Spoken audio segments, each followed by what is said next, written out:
They do a few repatriated.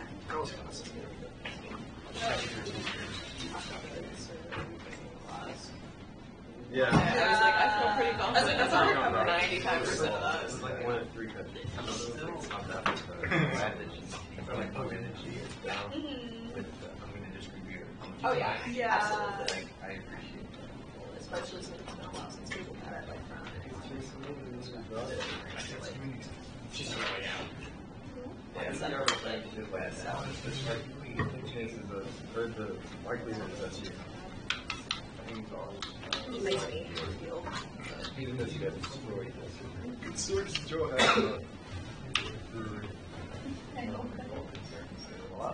Yeah. yeah, but tell me, I already tricked it.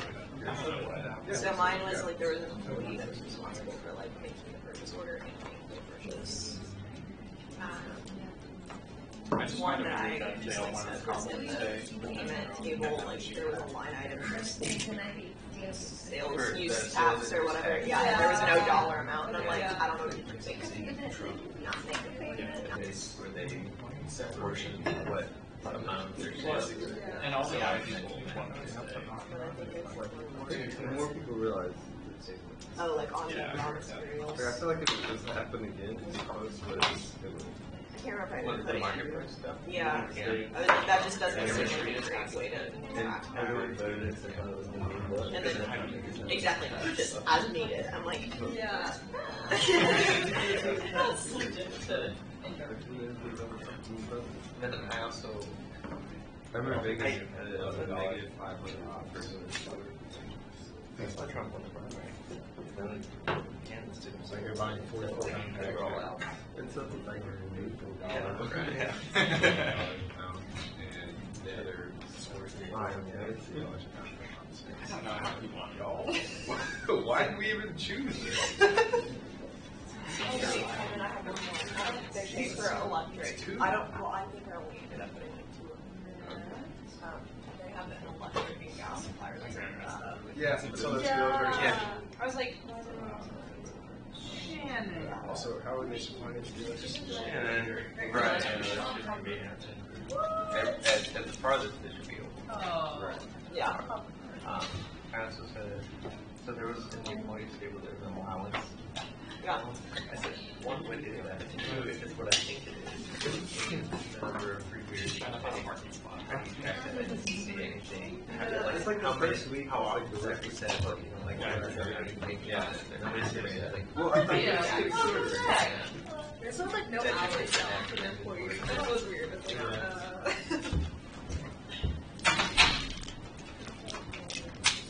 That'll be a pretty fun project. disbursements were tied to the cash table. No, really? I didn't know that. I didn't know that. So the only thing that had the cash account in it was the sales order and the purchase order. But even then, only the sales order was physically tied by relation. Also, the payments made table. There was no account. Which warning is drawn from. So you don't know where I'm drawing from. So that's like a big part of it. It's not really. Is there another account? If not, why don't I see it? There's only one account. And it's only got like $8.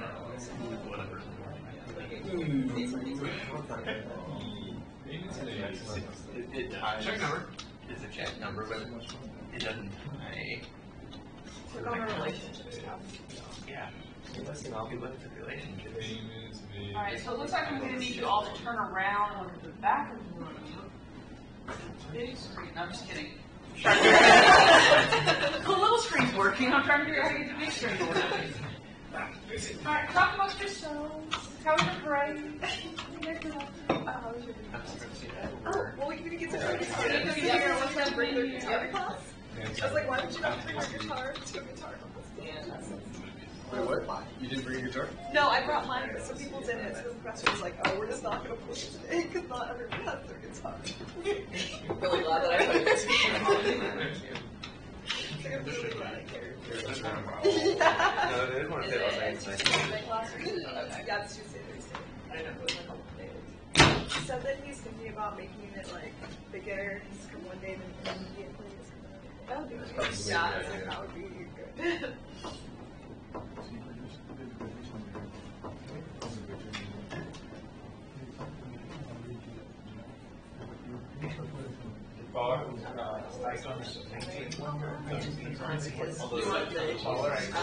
He goes, I was gonna say, I got it on, so it's making me on. no, I started like really quick into the SAE and then it just stopped I had recording. a false start for some reason. Yeah. It was like our mindset was there. Yeah. And then all of a sudden I was like,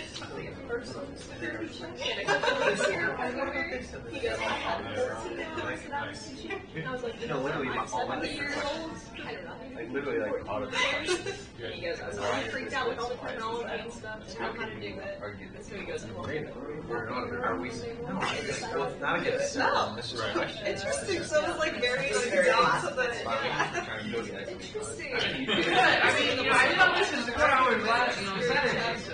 That's literally all. Well, he was saying, he said every 3 semesters we have the 14-hour class load, and he said last time I had 14 hours was 12.7. He goes, I taught 14 hours, and then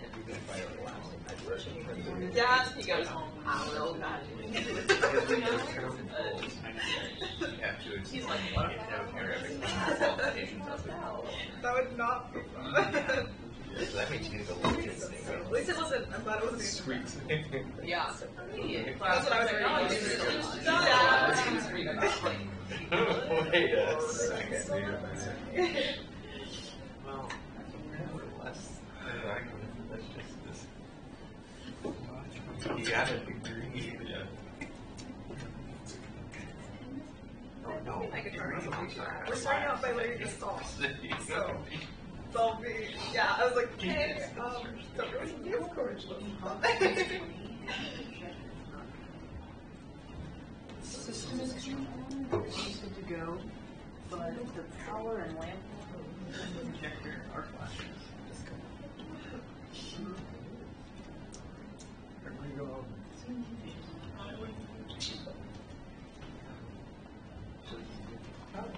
Alright. Follow up. This Yeah. is a fun start.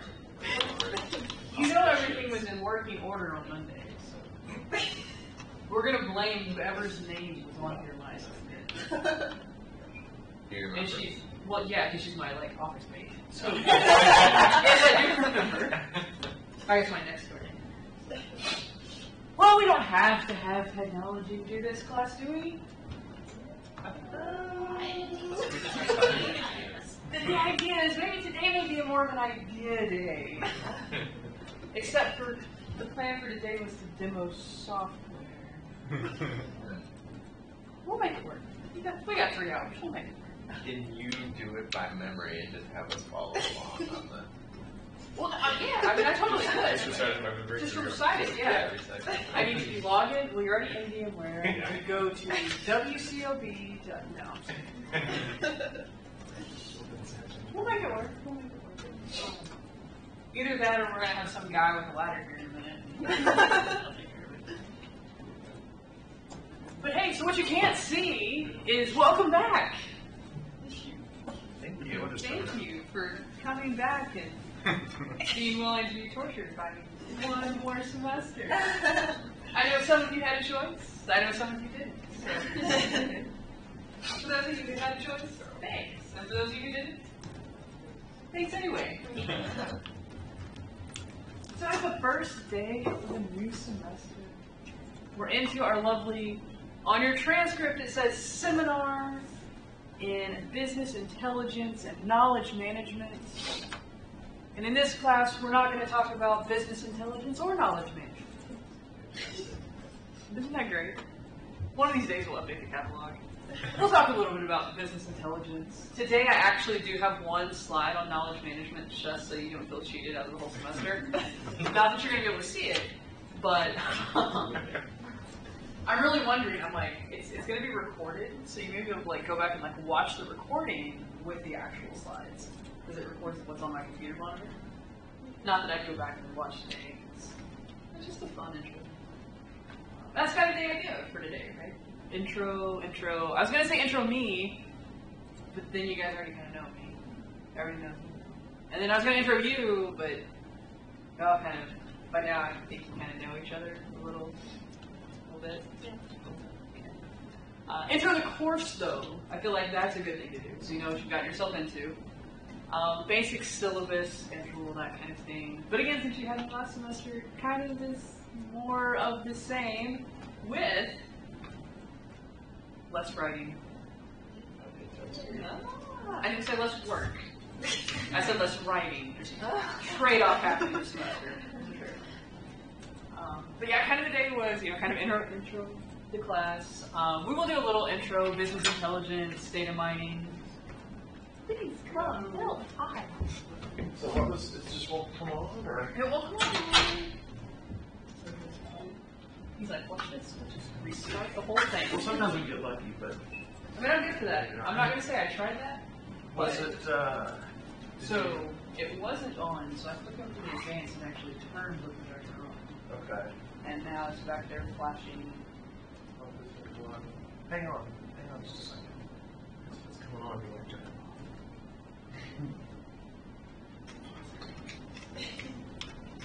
I always love when Jeff comes and he's just like, yeah, just push this button and it's fine. Well, but you never know until, Crossing my fingers. Have you noticed that it beeped or anything before? It did beep when it came on. Okay. But then it just never started to glow? It just never glowed. Yep, that's what I was afraid of too. Yeah.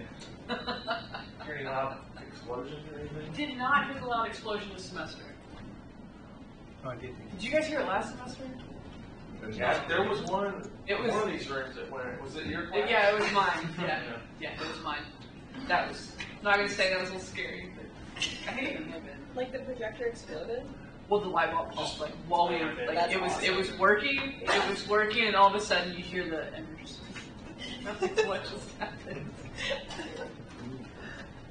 And so I kept teaching. They brought a ladder in, and they replaced the bulb. Yeah, we made it. I mean, I'd really rather you not.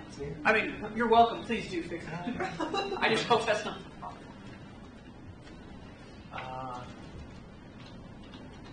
Well, that's my next guess. I have to say. I know. That's what I figured too. With the little lamp button flashing. Give one more second. He's gonna try all the cheaper options.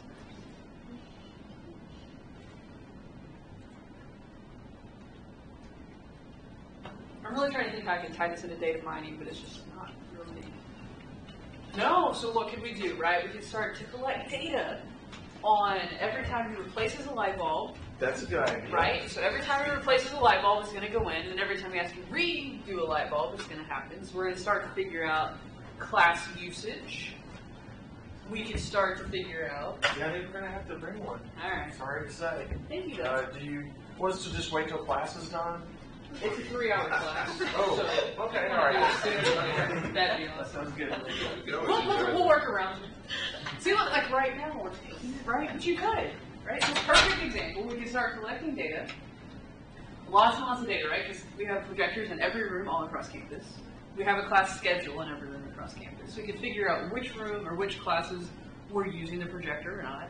And the idea would be that we can eventually, instead of having this situation, where you have a professor who's really excited about using the technology and doesn't get to because a light bulb popped, right? We would start to figure out how long the light bulbs really last given the use that we have, and then be able to replace things a little bit ahead of time and try to do some preventative maintenance as opposed to reactive maintenance. You're gonna have an IoT to monitor. Now that just, I'm gonna laugh. Shut it. Shut it off. Okay. Yeah, you're getting fancy with IoT stuff, right? We just have like the data. We've just been collecting the data, have it, we're there, we're good to go, and we can start doing preventative stuff as opposed to retroactive, reactive stuff. And that's one of the things that we're gonna learn this semester is how to take all this crazy data, do the data mining, and send Jeff out a week early to replace light bulbs. Because you don't want just like at the beginning of the semester to replace all the light bulbs. That would be crazy. So you can hit the rooms in the right order in the right time. Yeah, that's what you'll be able to do at the end of the semester. And you're like, yeah, or okay. Whatever. We can do cooler stuff than that too. But for me right now, that sounds like a pretty cool thing.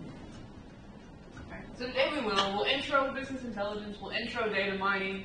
I'm just gonna add a little intro to data mining. Ideally, we're going to demo some software. This semester, we're going to be using a lot of different software packages.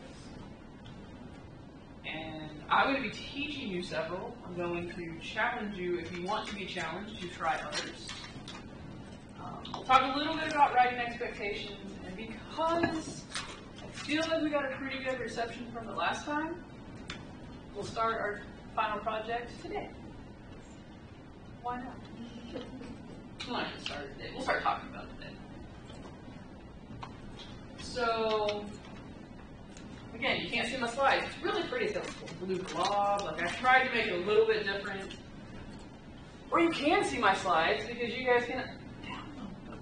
You have them right there in front of your face. Look at that. But then, you get to see, like, then it's not as fun because you're not watching them animated, and you get to see a head, which is not quite as fun. It's okay. Big reveal. So we're going to do introductions, but I kind of know you. So on Saturday, I played the game of like, hey, I'm going to go around the room and tell you that I remember you, and point everybody out by name. And so that's embarrassing. When you're like, oh my gosh, there's two guys. I felt so horrible. I got one eventually, but the other one I kind of know a little. I had a Christmas break too. Man. I think I can get you guys though, because I got to see you every week. Alright, dude. Right? Let's go. Michael. And Michael. There we go. So that is the mode in the class. And Dan, who emailed me and was like, what the heck with the blackboard? Thanks for that, because I didn't realize what had happened. Anytime you guys see something fishy, email me. And Sam, of course, you. I just said Yeah. You're like, whatever. She can't do that. And Macklin. Oh, I just had you. I even talked to you earlier. Olivia. Yes. Olivia. Olivia was like, what, last? Yeah, 2 years. 2 years ago. Olivia. Oh, yeah. Those are the accounts. See, I don't know. Those are the accounts. Ah. And where do all your stand buddies go, Axel? When is That's what I say. Like, Axel's my only stand. Kelsey got a job. Kelsey got a job. Abby's. But she's coming back. Abby's in mine. Yeah, she'll be back. Yeah. Hopefully it'll be a job, but yeah, she'll be back. And then he's in another class. I don't know what Rachel does. Yeah. She's watching right now going like, hey, what am I doing? I don't think she's watching right now. Anyway. Alright, so one stand. So is the rest of you guys are MIS. You're Michael. Matt and Tim and Jacob. And she and Carol. Kirti. And Harry. And Priya. And Vicky. And Kathy. Okay. Vicky. Alright. See, I remember you. How much I tortured you in your writing. Of course, I remember you. Alright. So starting out, introductions. We've got the introduction down. Instead, I thought we'd play a game. You guys ever played Would You Rather? Kind of get to see a little bit ahead. There's a couple of questions. I've got a lot of this information from you, but just in case you wanted to change your mind. First question I have is, would you rather always be 10 minutes late or 20 minutes early? Who would rather always be 10 minutes late? I got a couple. You're like, always do this. That's fair. Or would you always be 20 minutes early? Alright. So you got to pick one. You'd rather always be 10 minutes late or always be 20 minutes early. So more people would rather be 20 minutes early. So what I'm hearing is I shouldn't see any late assignments all semester long. It's only would you rather. Oh, rather. Yeah. I would rather be your funny fun. Sometimes I want to be 10 minutes late. Fair enough. Fair enough. Good. All right, I asked you this question last semester. I'm going to ask you again. Would you rather have quick grades with a little bit of feedback, or a longer time to get your grades back, but with more detailed feedback? So who would rather have quick grades with a little bit of feedback? And who would rather have takes a little bit longer, but more feedback? I'm going to shorten my definition of longer from last semester. But I'll still try and give you detailed feedback. I mean, I think it worked out well for you last semester, but the end result was great. I mean, the end result is great. So you'll definitely have the feedback before you get feedback. This semester we're changing stuff up a little bit just by the nature of the course. So the writing stuff you'll really get the feedback on. We're going to talk a lot more in class about your assignments. So you're going to get a lot of verbal feedback a lot quickly. Like you'll get it like the day that it's due, or the week after it's due, depending on how it works. But you're going to get verbal feedback very quickly. The written feedback, depending, may take a little bit longer depending on how much detail you put into it. All right, this one I found this one really interesting in my Saturday class. Would you rather never use social media sites and apps again, so never use social media again, or never watch another movie or TV show again? So either never use social media or never watch TV and movies. Who would never use social media again? Who would never watch TV and movies? I love it. There's always like a couple people. I like it. Like, the social media. Okay, so a lot of people you're like, social media. And yet, how much time do you spend on social media? I'm like, that was a lot. All right, this is the question. This is the question that I do really want to know from you guys. So, there's no right, there's no wrong. Don't feel pressured when you look around. Really interested in this one. Would you rather learn about results and interpretations of all these data mining tasks that we're going to be doing? Or would you rather learn about the algorithms in the math? Okay, so you got to pick one. You're going to get both, but you got to pick one. If you had to pick, would you rather learn about the results and the interpretation, or about the algorithms in the math? So who says results and interpretation? Who says the algorithms in the math? 6 out of 20. Okay, so we're looking at about a 60-40 split. Okay? So, that being said, there's going to be some times I'm going to get into the math. If that's not your thing, that's okay. You can just kind of tone down a little bit. But I don't want to skimp on the math for those who are interested in it because it's almost half a class. Okay? As far as the testing aspect goes, I'm not going to test you on the heavy math stuff. Right? I'll test you on the big picture, like how does the algorithm stuff work. But I won't test you on any of the nitty-gritty math stuff. So if you're interested in that, we'll go into it a little bit. If you want to go into it more, I'm happy to do that because I like this stuff. But if you're not, then that's not like, don't think like, oh my gosh, the math is going to. Right. Yeah. If you can tell priorhand that this is like linear algebra is required for this particular class, then preparation would be easy. So there's really nothing required for this class. The only thing that we're going to bring in from last semester is do whatever you need to do. You need to, and I'll remind you of how to calculate a z-score, because we're going to do some standardization, right? And that you're going to actually potentially have to, like with our software that we have, you may have to like program a computed column to actually do the z-score transformation. But we'll go over all that, so it'll be a reminder. We're actually going to have another week on linear regression. So we're going to review linear regression for an entire week. So even bringing in that, if you forgot it all, that's great. So you reset this thing real quick. All right, do whatever you need to do. We're good. We're just talking. So there's that.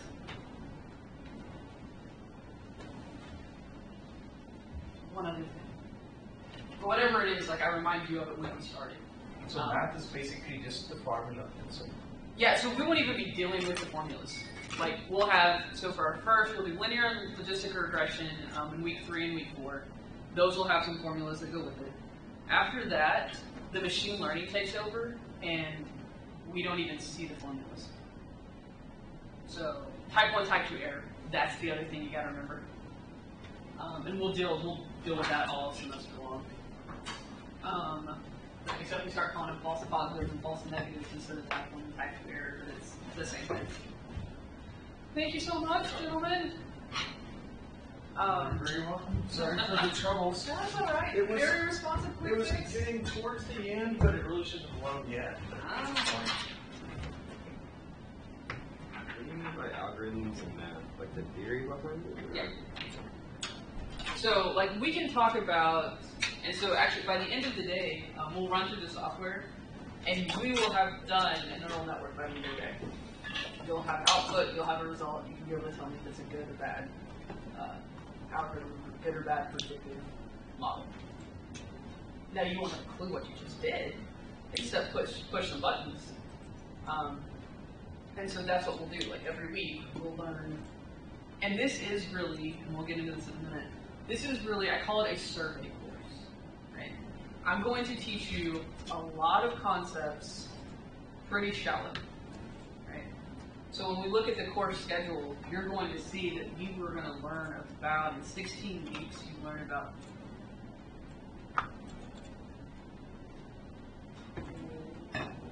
10 to 12 different data mining methodologies.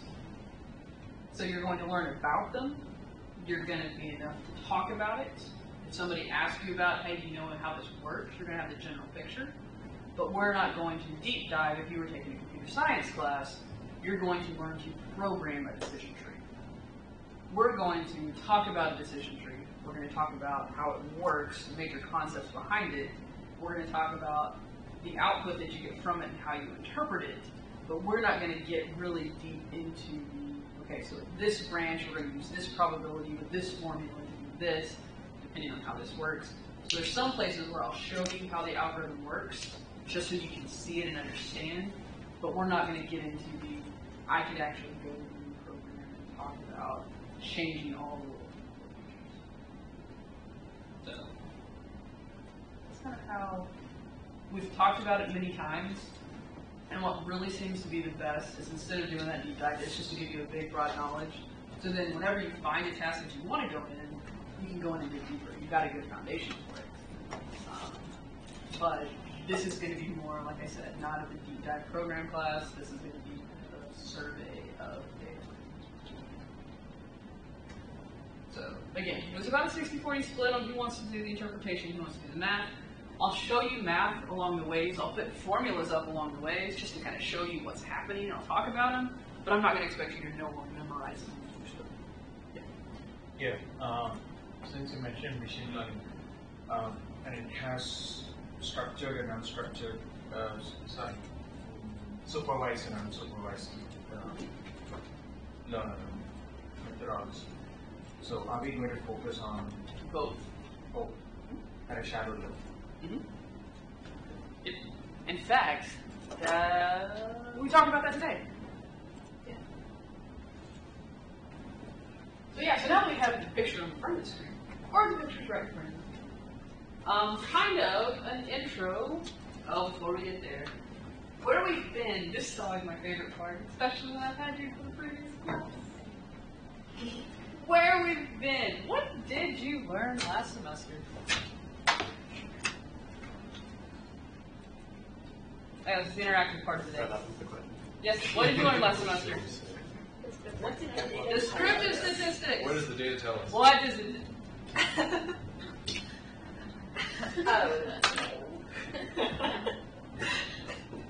Call again. Wait. Let's see.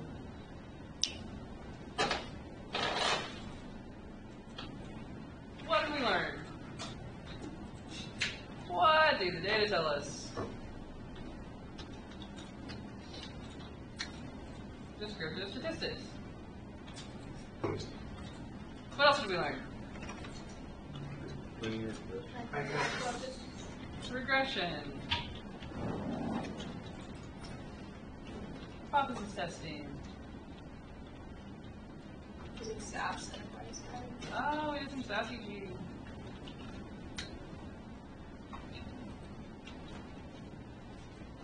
That's kind of the big highlight. There's a lot more stuff in it, but I mean, that's the big picture. I know what you guys learned, so I'm not going to make you go into big detail. I had to find out on Saturday because I had EMBA students that I hadn't taught, so I need to know. But yeah, so what did we learn? What did the data tell us? As much as you loved seeing that every day that you came in here, we're still going to try to figure out what are the data telling us, right? That's not going to change. But we're going to do it from a little bit different aspect. Descriptive statistics and visualizations. Going with that? We're still going to focus a lot on descriptive statistics and visualization. That's not going to change. Regression, we'll talk about regression for the next couple of weeks, but we're going to have a different focus. Hypothesis testing goes out the window this semester. P-values go out the window. We're going to be using larger data sets, and when you start to get enough data, p-values just don't matter anymore. Right? So if I've got let's say 500,000 records, right, which is very possible for what we're going to be doing. More than that, a p-value is going to say if I have 100% difference between two groups, the p-value is still going to say that that's significantly or statistically significant, just because of the way that the math works. Right? What was our whole goal behind hypothesis testing? What did we try to do? To reject or fail rejects. Okay, so we had our hypothesis, and our hypothesis was our hypothesis about a sample or a population. Both the population and the sample. Right, so we're trying to find out about the population given a sample. Right, so the whole idea behind hypothesis testing is taking a sample of data. It's taking small data and then trying to make inferences to big data. Well, now when we do data mining, we're going to have all the data. So if we have all the data, we don't need to be taking samples and making inferences. We're just going to use all the data. And so this is where the data mining techniques come in. So, where we are, big thing today, we'll intro the syllabus, we'll talk about the course calendar, the class layout, do a little lesson 1, which is our intro to data mining, and I forgot to clean this slide up from Saturday. We'll do that next week. This is all we're going to do today. We'll do some lesson 1, and then we'll do some software stuff. That's kind of all in the lesson.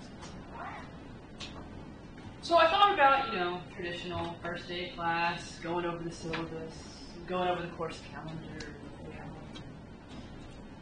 Instead of doing that, my question to you is really, what do you want to know about the class?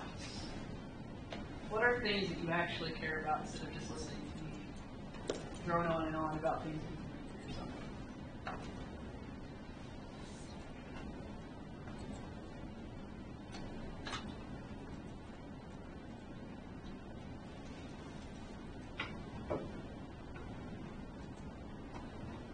Yes.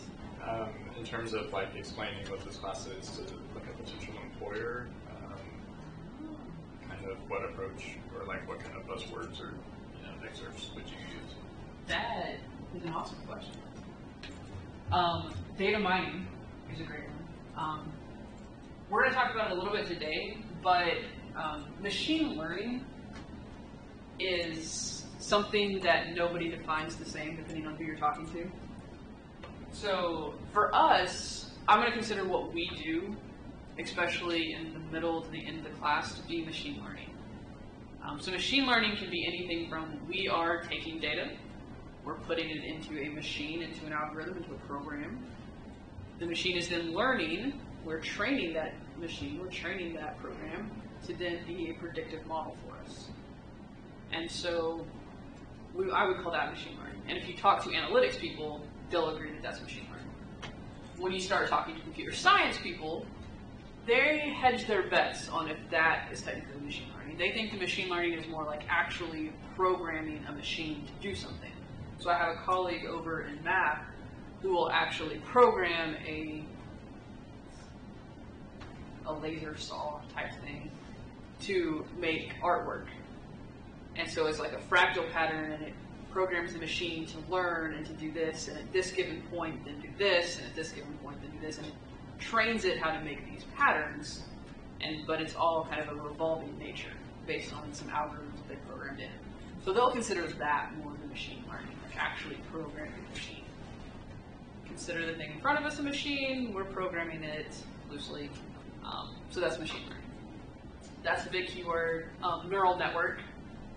Everybody's wanting to know, what's a neural network? How does a neural network work? We will learn the idea, the process behind neural networks. So we'll talk a lot about that. So the big thing is, I'll show you kind of the buzzwords and the different tasks that you're going to use. That would be, we're not going to do a whole lot with necessarily AI. We'll talk about like some Watson analytics a little bit and play with that, but we don't do a whole lot with AI. It's more machine learning aspect.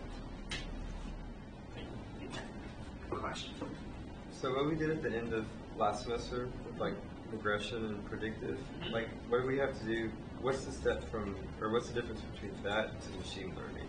Like, what do you have to add in to get to the machine learning part? Regression is baby machine learning. You could term regression like it's the threshold really between your statistical methods and your machine learning. The machine learning is going to be more I have all this big data, and I generally consider the machine learning something that you're not going to get an equation from. Right? So you can use the machines to help you figure out the best way to do regression, but really you could hand calculate regression if you wanted to, and that's there. When you start to get into the machine learning, that's when you've really kind of like let the reins go. You've set your parameters, but then the machine is actually doing all the work behind it, and you don't really necessarily know what's going to happen. So like with the neural networks, it'll be termed, we'll call it a black box, because your hands are off. You don't know what's happening. And this is what's actually leading to a bunch of fun conversations we'll have about like AI and self-driving cars with neural networks, and then the ethics behind it, and if the self-driving car gets into a wreck, who's responsible? There's no driver, passenger, there's no driver. So is it the company? Is it the person who programmed it? Is it the person who programmed the algorithm that started the whole thing? Where does that lie? And so that's where machine learning comes from. And then how large of a data set do you need for machine learning to start to be effective? It depends on the algorithm. The larger the better. The more data you have, the better it is to train with. So we can do it. I mean, in your first assignment, you'll have 3,000 data points. It's large enough. But in general, the more data you have, the more data you have to train and to test your machine on or your algorithm on, the better it'll be. Everyone I've talked to said they wanted like terabytes of data. They wanted to do like machine learning, like for it to be effective. And I mean, I don't know if you would need quite that much. But said a lot more than just 3,000. Right. Yeah. Yeah. I mean, definitely it's going to be the larger the better. Right. So we're going to be able to do stuff with 3,000 data points, but you kind of get to the point of, but why? Like if you've got 3,000 data points, is that something you're necessarily going to want to do the machine learning aspect on? So we'll start to get into stuff. Did you guys play with the Dillard's or Sam's Club data set last year? Right, so we'll start to get in, and we'll use that a couple of times this semester. And that will, jump it up, and you'll get to see the difference. But you'll also get to see how much longer the algorithms take. And so we, because we're teaching, we do smaller data sets to teach with, so that way you can make mistakes and fix them, and not have to wait 2 hours to figure out what your mistake was. Are we mostly going to be using structured data, or are we going to use unstructured data at all? We'll do structured data for probably 75% of the class, and then towards the end of the class we'll do text mining, so we'll have some unstructured data. So, but if you're taking, how many of you guys are taking data management on Monday? Okay. So in that class, you'll get to play with more of the unstructured stuff. So, We like it. We love it when we take things together. It's like a nice. Technically, that class is a prerequisite or a requisite for this class. So this, some of the skills you'll be learning in that class will be used. You had a question. I think, no, I did. I still did. Oh, I think it was about the textbook. So would you say that the textbook for this class is going to be like as helpful as a textbook for last semester, like as a textbook was last semester? No. It's going to be more helpful. I love this book. I mean, love maybe a little strong of a word, but it is a really good book. It's a really. Have you guys got it yet? It's the first one you got it. That's okay. Do we need to? I would highly encourage you to get this text. Now, that being said, there is, so I just got the new edition. And the reason I picked this edition was because this is data mining for business analytics. It's concept techniques and applications in R. I'm not going to be teaching R. However, for your Choose Your Own Adventure, if R is something that you want to learn, I'm going to give you a space to do it.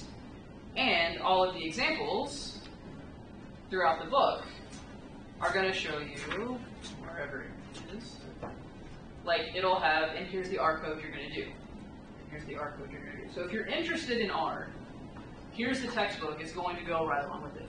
Last semester we had the same textbook, same authors, but they had Excel Minor, which is like an add-in to Excel. So if you think you're going to be using Excel in your job, feel free to get that edition, and then all the examples will be in Excel Minor. You can even go back to the second edition if you want, like if you're trying to save money or whatever. It's very similar. I don't take a lot of homework problems out of the book, but the read, like it's a nice, I won't say easy read, but it's a fun, it's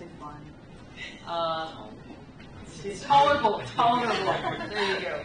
It's something that you can read. Like it's written more for consumption, it's not a computer science book. It's actually like you can sit down and read this book. If you search for it, the fifth link is like a PDF. So I mean, it's out there too. I'm not saying that's out there. One of your colleagues says it's out there. There's some stuff that's out there. Download it at your own risk, but there's some stuff that's out there. The other fun thing that I found, and you'll start to see this in, so we have our learning modules. So one of the things this semester, Dr. Cronin hasn't taught this class, so you don't get Dr. Cronin videos anymore. How many of you guys watched the Dr. Cronin videos last time? Pretty good, right? So no Dr. Cronin anymore, which means unfortunately this time you have Dr. Keeper. So you've got Dr. Keeper videos. So the Dr. Keeper videos, seems weird talking about myself in the third person, are kind of the required ones. They're based off of the previous edition, but I also provide the PowerPoints for the R version. So you can have that. So there's PowerPoints that go with the videos, there's PowerPoints for the lesson. You know, your assignments, your quizzes, all that stuff's going to be similar looking. The optional videos, we're doing our best to try to give you, because there's so much out there in machine learning. And it's, you know, it's ever evolving because it's a very evolving field. So I can teach you the big basics, but if you want more of the deep dives, if you want different perspectives, they're there. So I try to find a lot of stuff on lynda.com, right? A year and a half ago, there was nothing on Lynda about data mining. Like, it didn't exist. And now, like, every month I go in, there's like more and more and more. So we're trying our best to kind of curate that, look through it, find the good stuff, and post it up here. I found a YouTube channel, and I'm posting links to the YouTube channel. The very first author of your textbook teaches a class using her textbook, and she has it all on YouTube. So, if you really want some optional videos to look at, I highly encourage the ones by the author. I use a lot of her stuff in class, but not all of it. So, that's there. And then you'll see, does anybody know, have you guys met Dr. Douglas? Yeah. He retired. Oh, he's in your blockchain stuff, yeah. So Dr. Douglas and Dr. Cronin were like the men who did business analytics. Like, they go around the world teaching other universities how to put their business analytics centers and groups together. Okay. So Dr. Douglas, he was actually the one who taught me. So the course is very much his, and it's been adapted as you guys have given me suggestions to improve it. But I left his videos here, just in case you want to hear something from Dr. Douglas. A lot of the material is going to be the same, so it's kind of repetitive, but you can hear the same thing from different people if you want. So those are there. So you'll see Dr. Douglas. He does, like, he'll have kind of one of these for most of the lessons. And we have some of his videos for like the tutorials for some of the software stuff. Because it was kind of one of those, like, the software hasn't changed much, so there's really no reason to update his videos too much. We are updating more and more. This semester we're going to play with ISYS, and that's actually where we're going to focus a lot of our attention in the tutorials and the updating and videos and things like that. But this is kind of what's out there for you. Have fun. What other questions?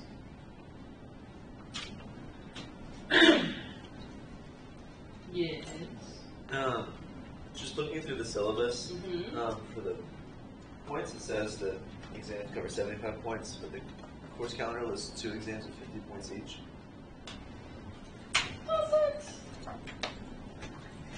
Does.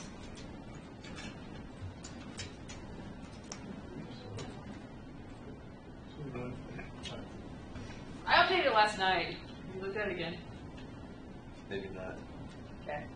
I updated it last night. Hopefully it doesn't say that anymore. Okay, well, It could have been. But yeah, it should. Yeah, no, I think it should be good. There should just be one exam. One exam for 75 points. So yeah, so you'll still have the basic idea of quiz 1, assignment 1. You have a quiz almost every week. Project preps sporadically throughout the semester to help get everything going. Fun question. How many of you want to use the same data set this semester that you used last semester? Yeah, that's what I thought. It's still fairly. I don't think we want to do that. Okay. That's fine. I don't. Does somebody want to use somebody else? So basically the idea is going to be, for Project Prep 1, it's going to be great, it's going to be fun, it's going to be nice, it's going to be easy. I hate using the word easy with you guys. I think it's easy. You're going to be finding your data set. You're going to be finding your team, you're going to be finding your data set, and you're going to be coming up with some business questions. So that's Project Prep 1. So that's what we're going to get you started with. So yeah, so you have your project preps throughout the semester, you've got quizzes and assignments. You'll start to notice, so at the beginning you kind of have like one assignment per kind of week, and then we start to get to where you have assignments that span a couple of weeks. I used to do group assignments. I've gotten really bad feedback about that, so now these are all individual assignments. However, you guys know that you're welcome to work with each other, compare and contrast. The one thing that's going to be different about assignments this semester than last semester, right? So last semester, everybody got the same data set. Everybody ran the same statistical test. Everybody got the same answer, right? So if you wanted to check, hey, what was your p-value? Hey, what was your F statistic? Talk to your buddy. Everybody got the same answer. If you didn't get the same answer, something went wrong, right? This semester, there is no answer key. Every single one of you could come up with a different answer, and it can be correct. Okay. Fun for you, sucky for me to grade. Just kidding. It's actually fun to grade.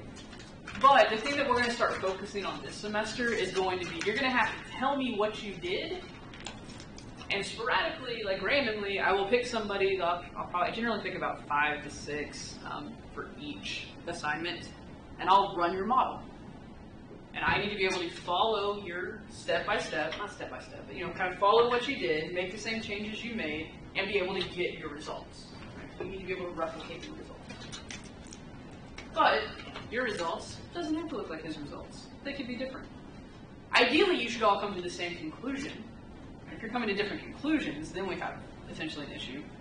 But because there's going to be so many different parameters to tweak, and so many different ways to clean your data, and so many different ways to impute, and like there's just so many options when it comes to what we're going to be doing this semester, that as long as you can show me based on what you've done that you found the best model, if you found the best model for you, then we're good to go.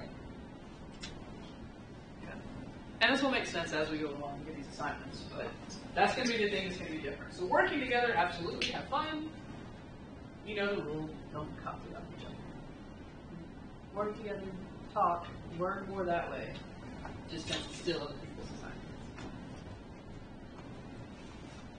You will have that one final exam. It is comprehensive. It's going to build up on your quizzes. You've already had me twice. We've had 2 exams together. You know what my exams are going to look like. We'll prep you for them. They're going to be very quiz similar. Not quite as fun as your little dive through. Here's how how a statistical project works, like the final exam last semester. But it'll be something kind of similar. Then we've got presentations at the end of the semester. I've talked with Professor Mullins.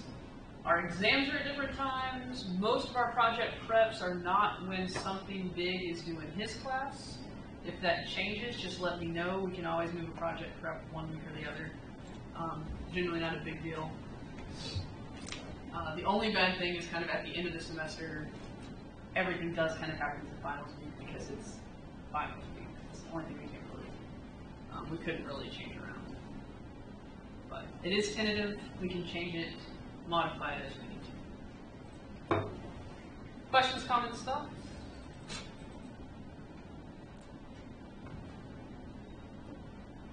Any other questions about the class?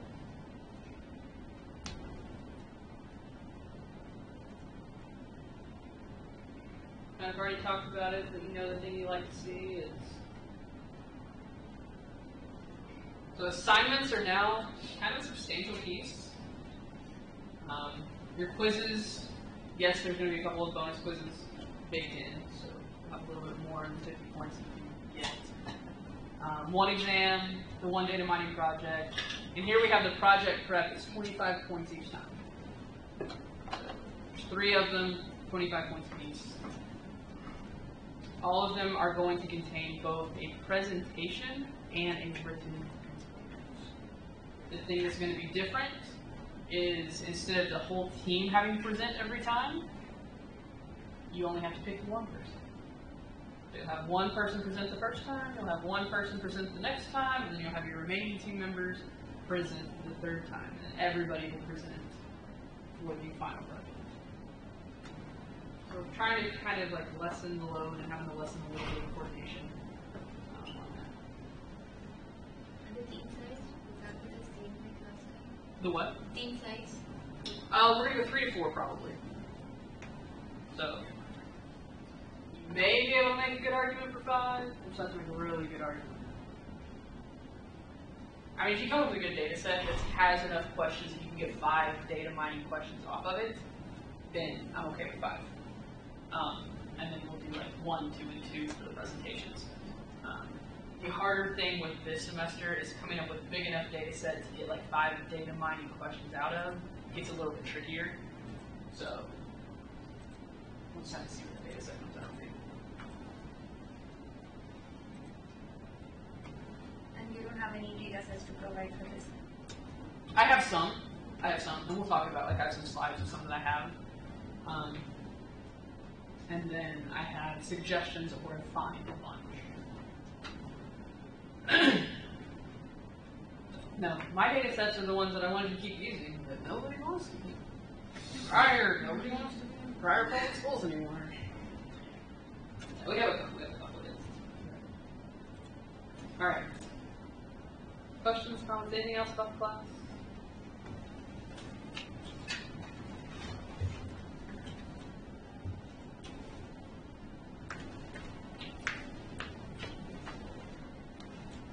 Let's start a little bit of my welcome to lesson 1, Intro to Data Mining. Then we'll take a break. So, an introduction to business intelligence and data mining. That is the name of the class, or the name of the class does have business intelligence in it, so I figured we should start talking a little bit about business intelligence. So how would you define business intelligence? Without looking at the screen. It's an effort to transform data. I wrote it in my book, so I'm kind of writing it out there. So it's an effort to transform data into some form that provides business with information or with the aim of achieving some kind of results.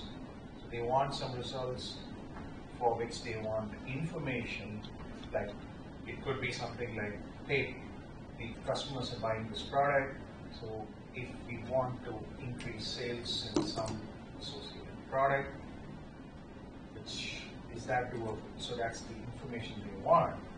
And they have some data, they have some sales data, whatever data they have. So business intelligence is, by all possible means, give them that information. Take the data, help them make business decisions. Right. Okay. Agrees, disagrees, adds to's. Agrees. Last year, 2 years ago, I taught this class several times. It's one of my favorite classes to teach. The assignment I used to have was I had like this big laundry list of data-ish terms. And your first assignment was to just go Google these terms and see what definitions you came up with. Your colleagues in the past weren't a big fan of that assignment, so I changed the assignment. But I kept kind of the idea. And if you actually go and like Google business intelligence, right, some of the first things you really start to see are ads, because Google's very ad heavy now, but really starts to be the kind of the tools, right, the platforms, like we do BI, that kind of stuff. Like it's hard to, you gotta start really digging down to get a definition. And then when you get a definition, so many people have a different idea of what business intelligence is. Right, so I have a few that I've picked up that I've kind of tried to talk about the difference between business intelligence, and now you guys are in a business analytics course. So what's the difference between business intelligence and business analytics? Present and future. Present and future. Right. And that's actually a really good way to sum it up. Okay. So the intelligence is it's what's happening, right? When we think of intelligence, it's a lot of querying and reporting. This is what's happening. Let me show you what's going on. It can be some business analytics stuff, kind of incorporated into the intelligence. A little bit of knowledge management. So one of the definitions I like with business intelligence, it's conscious, it's methodical transformation of data. We're getting data from a variety of sources, a whole bunch of different forms. And we're trying to provide that information to our business so that we can actually make business-driven and results-oriented decisions. So that's kind of the business intelligence piece. If you have the slide deck and you're looking at it, I've hidden a bunch of slides. I've used them in the past and I decided I really didn't want to talk about them today. So they're there for you, but if you notice that I don't talk about it and skip it, that's why. So business intelligence, right, the purpose is to assist in decision making, right? And there's all forms of this, right? You can be collecting data. How do you store the data in the data warehouses? How do you manage the data, especially if you have big data that you have to deal with? How do you analyze the data, the data mining analytics, right? That's what we're doing in this class. The other two things you're doing in Professor Mullins' class. The interpreting the data, right? We still really need humans to do that, right? Even when we get the machines to do a bunch of this aspect, here we still have to have us. Machine learning is great. You still gotta have humans to start making some of these decisions and just reporting things out. Because it's in the title, I really thought I should at least have 1 or 2 slides on knowledge management. My favorite definition actually comes from Dr. Douglas. And that knowledge management, the big idea is the management of intellectual capital of your organization.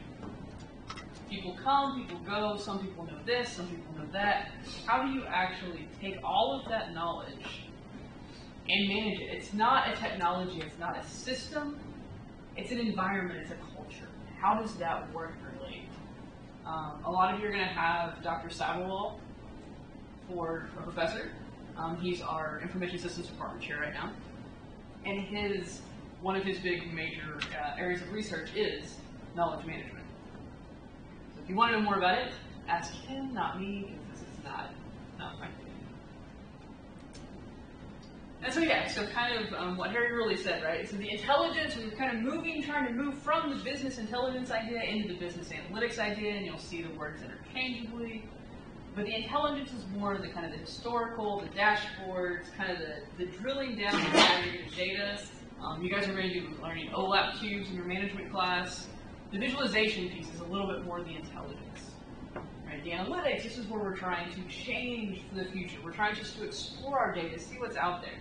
Right? Instead of having like aggregated data, we really want the source data. We want it all so we can get in and we can do things with it. So the analytics, and that's where we're hitting. And an aspect of analytics turns into our data mining. So our data mining, as much as we can, we try to use databases, right? We've got this large volume of data. It's all about knowledge discovery. Data mining is, we're looking for patterns, we're looking for relationships, we're trying to make sense of all this data. We're trying to find that nugget of something that we didn't know before, and not just something random that we didn't know before, but something that's actually useful and actionable and that we can do something with the results from. So that's kind of our goal behind data mining. You guys have seen this before? Or something similar to it? Right, so data science is the new big word. And so the idea behind data science is it's kind of this interdisciplinary practice really between whatever subject matter you want, most of the time it's business, computer science, and math and stat. So you're trying to find this data scientist. Right? Data science programs are popping up. We're even starting to have a data science minor on campus. We're going to start to have a master in data science. But it's really, you're having to take classes from computer science and math and business. Right? It's very much an interdisciplinary thing. And so the computer science, the math, and stat is kind of a machine learning aspect is happening. And then we're going to add the business piece to it to interpret what's coming out of it. The idea here is a unicorn, trying to find that one data scientist. You guys are going to start looking for jobs. Right? If you look for a data scientist position, the definition of a data scientist, depending on the company that you're looking for, is vastly different. What they're going to expect of you and the requirements they're expecting you to have. Analyst is a very general term, and data scientists right now, nobody can really agree what they want. Right? So in some places, the data scientist at a company, especially smaller companies, is the guy who can do Excel the best. He's gotten to be their data scientist. When we need a data scientist, you do Excel the best, you're it. I've met 2 of those, and they're just like, I don't know. Right? Whereas some of the places, especially now some of your bigger companies, their data scientists have like double PhDs in math and computer science.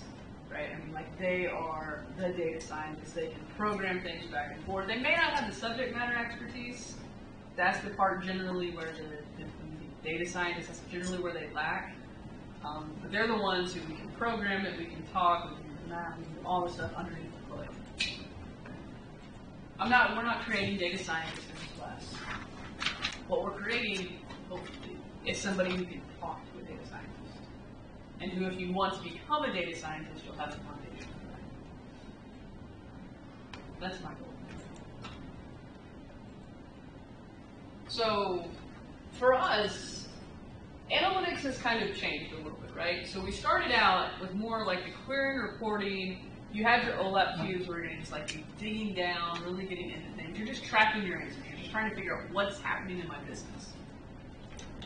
And then people started to get a little bit fancier, and they're like, okay, now we're going to try to like analyze what's happening. So then we got into like the statistical methods. That's kind of like what we did last semester, right? So we assume that you can handle querying. Nothing's going to work then. We assume that you can handle the querying and reporting aspect coming into this program, right? Any program you're coming into. You're coming into a master's program, you can query, you can report. Then we learned the statistical analysis. We're getting bigger and better. And now the thing we're really going to focus on this semester is the data mining. It's the discovery mode. Okay? We have all this data. How do we get that competitive edge? Right? Intelligence and data mining. Data mining is a collection of knowledge discovery techniques used to perform business intelligence in order to support an organization's decision making. So that was just my attempt to kind of tie the business intelligence concept with our data mining. So really what we have happening here, this is the part that's kind of the nice transition for me. We have the world of the statistician, which is kind of where we were last year, or last semester, right? We didn't have a lot of data, right? We had sparse data. We were really focusing on our distributions, right? We had our normal distribution, our T distribution, our Z distribution, and there's others that we didn't even touch, right? We were very focused on model fit, right? When we think about regression, we were focusing on our adjusted R-squared. How well did the model fit the data that we had in our hands? That's what our goal was as a statistician. And kind of as our business analyst from last semester. Now we're going to be a data miner. We're more in the computer science kind of thought, right? So the computer scientists, they have lots of data. The world is abundant of data. We've got the big data. We're good to go. We have plenty of it. It's very data-driven is what we're focused on. But our focus here is going to be on prediction. So I don't care anymore about how much of the variability I can explain in my model. I care about if you give me new data, how well can I predict what's going to happen next? So that's the mind shift that we're going to make, especially in week 3 when we kind of re-hit linear regression. That's the mind shift we're going to make. Because we're going to be going from explanation and model fit into prediction. Okay, and we're going to put in those two worlds together and kind of getting both of those aspects for our data mining. Okay. It's basically saying the same thing, right? So the statistics versus the machine learning. One big difference is we're going to have, here we, like last semester we were talking like independent variables and dependent variables. This semester we're going to use more the word target and predictor. Same thing, just different vocabulary for kind of a different substructure. We're talking about target predictor, or target variables, which are going to be our dependent variables, and predictor variables, which are going to be our independent variables. So, what is data mining? This is my favorite definition of it. It's the exploration. So we don't know what we got. Our whole idea behind data mining is we're going digging. So it's the exploration, it's the analysis. We've got large quantities of data. This is where I really enjoy writing on the screen.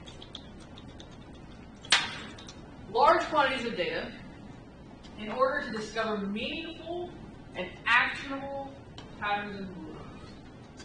So as we start data mining, we're going to have tons of data. We're going to be able to look, we're going to be able to find patterns, we're going to be able to find rules.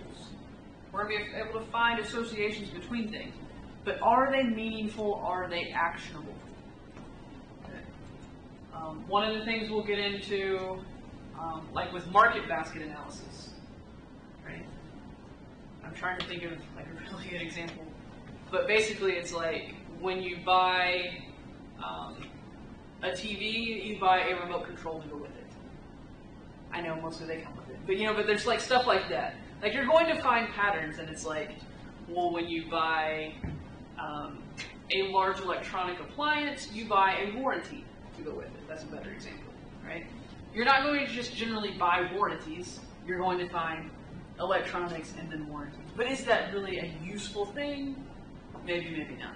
So like hot cocoa and marshmallows? And so that could just be like an association, right? That might be an actionable thing, right? So that's something that's like, as hot cocoa goes up, marshmallows go up, right? Actionable, we can do something with that.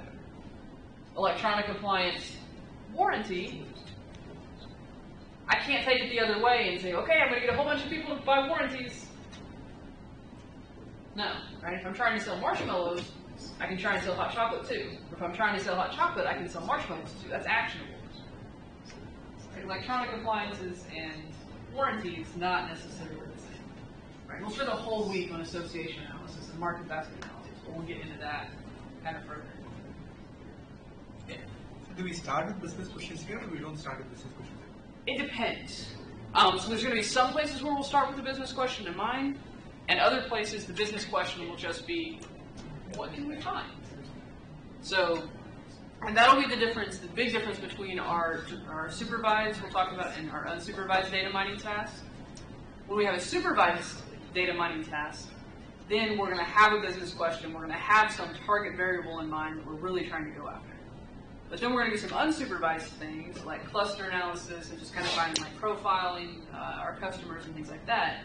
Then we don't really have a business question other than what do our customers look like? It's big and big. So yes and no. So why data mining? Why now? Because we can. We have the data. Right? As I'm standing up here, I have this in my back pocket, I'm walking back and forth, and all the data that's being transmitted at the time that I'm walking back and forth, and my steps, and I don't think it has my heart rate anymore. You know, but as I'm going, more likely than not, my phone's listening to me, trying to hear if I say Siri or not. Right? It's getting real scary. It's not scary, it's cool. Right? We're producing data all over the place. We've got data warehouses now. You have a structure to store a lot of the data. Computing power is affordable, right? You can do it now. Right? The palm of your hands, we can do stuff. Competitive pressures are enormous, so finding that one tiny little nugget can be huge. Being able to improve a predictive model by 1%, depending on the company you're working with, can be millions and millions of dollars. The availability of easy-to-use data mining software. I'll let you be the judge of that in a little bit if it's easy to use. But in the grand scheme of things, it's fairly easy to use this data mining software. Right? However, like I said, by the end of the day, you're going to run a neural network and come up with a predictive model. So you're not going to know what you're talking about.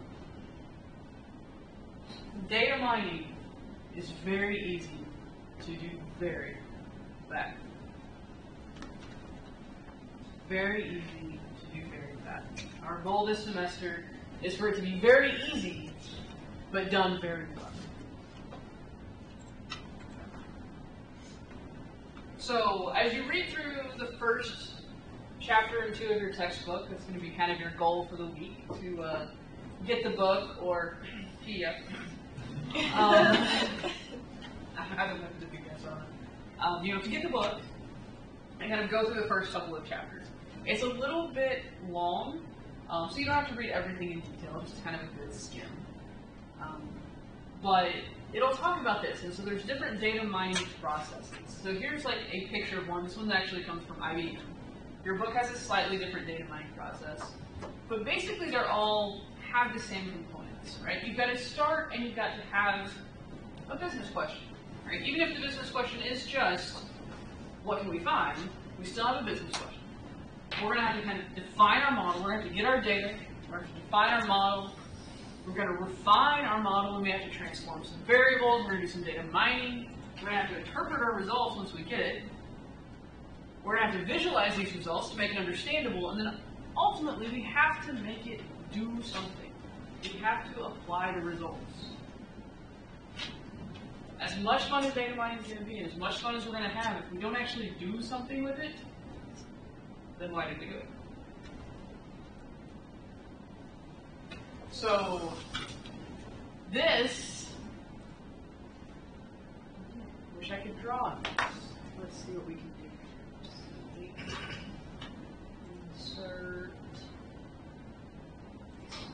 What are, no. Shapes.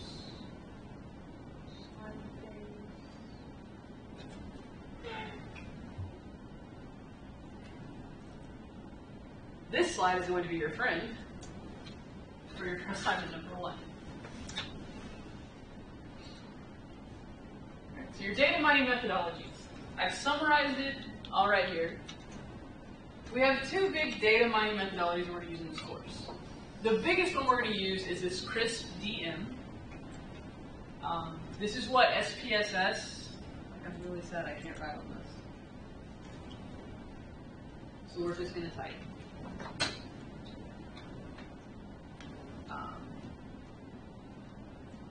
That works.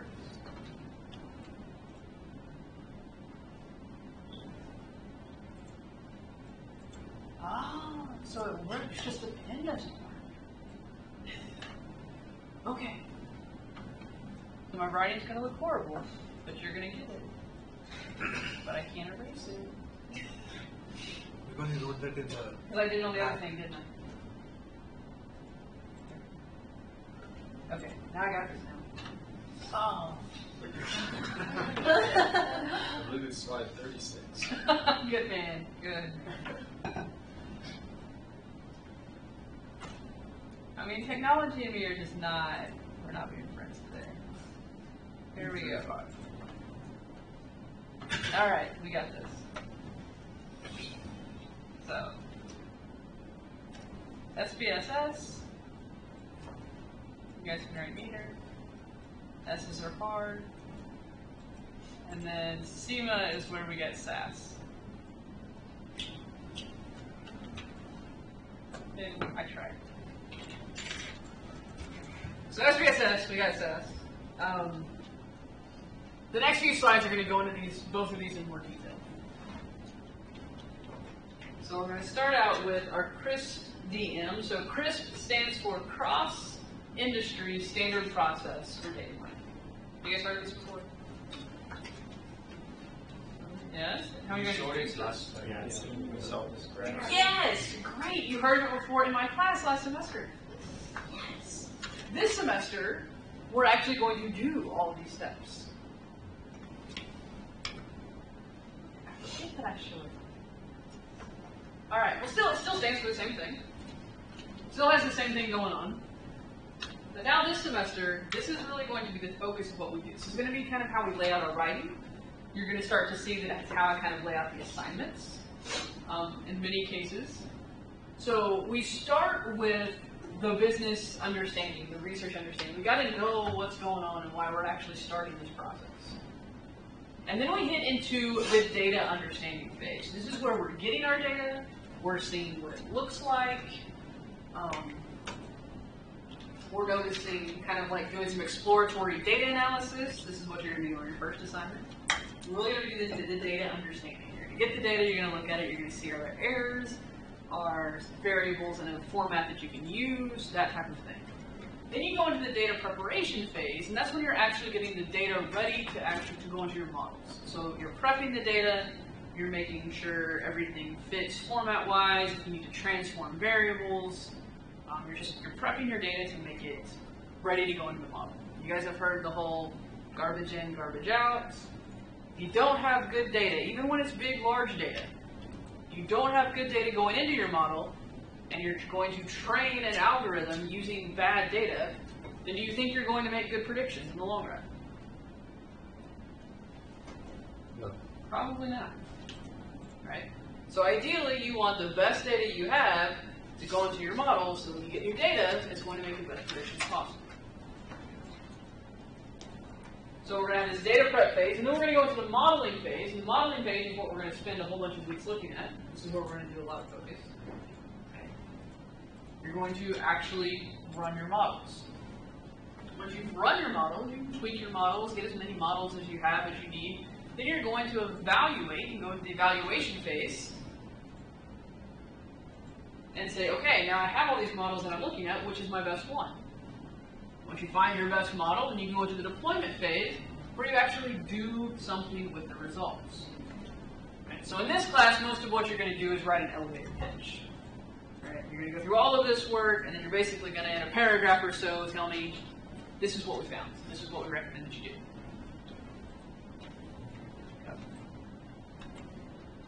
And wouldn't it be great if you could just do a nice one little loop around that circle and be done? It's generally how that happens. So you see there's arrows going every which way. Because generally, you'll start understanding your business question, and then you'll get some data. And if it's not necessarily from your unit, then with the data, as you're trying to understand the data, oftentimes you have to go back to the business, or whoever's kind of giving you the task, and maybe ask for some clarification. And then you go back to your data understanding, you understand your data, you're going to start prepping your data. You're prepping your data, it's great, things are going great. You get into the modeling phase and you realize, I didn't prep my data exactly how I needed to. So you go back to the data prep, get it all fixed how you need it to. You go back to the modeling phase. Modeling's growing great, things are looking good. You get several models, you tweak some parameters. You move on to the evaluation phase and you realize that, nope, actually none of these models work. Apparently we missed some key thing. You wind up going all the way back to either the data understanding phase, where you may need to collect more data, bring it into the data prep phase, make sure it's clean and ready to go, finally go back, rerun all your models or change models, find a different model to work, pump it back out to the evaluation phase, you finally have evaluation, we finally have the model that we want, and then we can deploy it. There's not a lot of times where you go from deployment back to evaluation. And you can kind of see that by the diagram. Most of the time when you deploy it, it's out there. Right? And deploying can be anything from, like I said, just writing a report. It could be actually putting it into production. It could be getting new data and running it through the model again and seeing what happens. So deployment can be kind of vague. But then you'll notice that there's actually a big circle all the way around, because oftentimes what happens when you're finished with one project? That was so great. That was so great. Now could you do this now? Now you just start all over again. Right. So this process is a very, very iterative process. And so the next few slides basically say everything I just said, but in words for you to study by. Right. So each phase depends on the last, on the preceding phase. It's totally okay to go in different circles. I'm going to make sure that I didn't miss anything. Right? The idea is we're taking that business understanding into kind of the analytics understanding in the first phase. We're getting the data, we're exploring the data in the second phase. In the third phase, we're really making sure that it's clean, it's transformed. This is your data prep part. Model, if necessary, we have to go back and get additional data. We evaluate our models, find the best one based on what we have at the point. And then we deploy, we actually try to, like I said, generate a report, implement it, and oftentimes, like your customer or the next person is going to do the deployment, right? You do all the hard work, and then they do the deployment. So that's kind of our crisp DM. We're actually going to, like I said, a lot of our technical reports that we're going to write, or homework that we're going to follow, like the tasks that I'll set up, you'll see that we'll follow this process. Task 1 is going to be, what's the business question? Task 2 is going to be, okay, let's get our data and do any data cleaning. What data cleaning did you do? Are there outliers? Questions like that. Task 3 will be, what data prep did you do? And so you're going to kind of keep track. Tables are going to be your friend this semester, setting stuff up in tables. I'm not going to have you write as much. You're not going to write me a narrative of what you're doing. So first I did this, and then I did this, and then I did this. Right? That's not what we're looking for. But a table that kind of keeps track of the big changes that you made, or the big parameter switches that you did, and the big results that you got, tables are going to be your friend. Okay? The second methodology is SEMA, and this is what SAS likes to use. In fact, when we pull up SAS Enterprise Miner, you're actually going to see the first 5 tabs are sample, explore, modify, model, assess. So that's where the SEMA comes from. And so these really, if you take the first and the last part off of the crisp DM, these are very similar kind of concepts. Okay. So the SEMA idea, the first thing is all about the sample. It's all about getting the data. Right? So in the first tab in SP or in SAS Enterprise Miner, you're going to see, and we'll go through this a little bit here in a little bit, you're going to see this sampling idea, right? So getting the data in, we're going to do a thing called partitioning the data. Okay? So when we're talking about statistics, we had a sample of data, and we were making inferences out to a population. Okay? Now we're in big data world, large data world. And we have a lot of large data. Should we use all of our data to train our model to see what happens? No. So we're going to do this thing, it's called a data partition. See how long it takes me to write that. Data partition. Let's see if I can do cursive better. That would be like exhausting all your mock tests, Right, yeah. mock exams. Right, here's all the practice exams. Now I have nothing left to give you for an exam.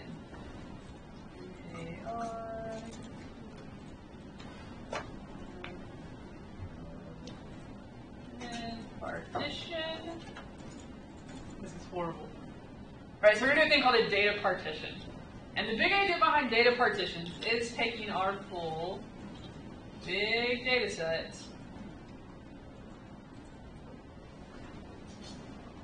and using part of it to train our data set,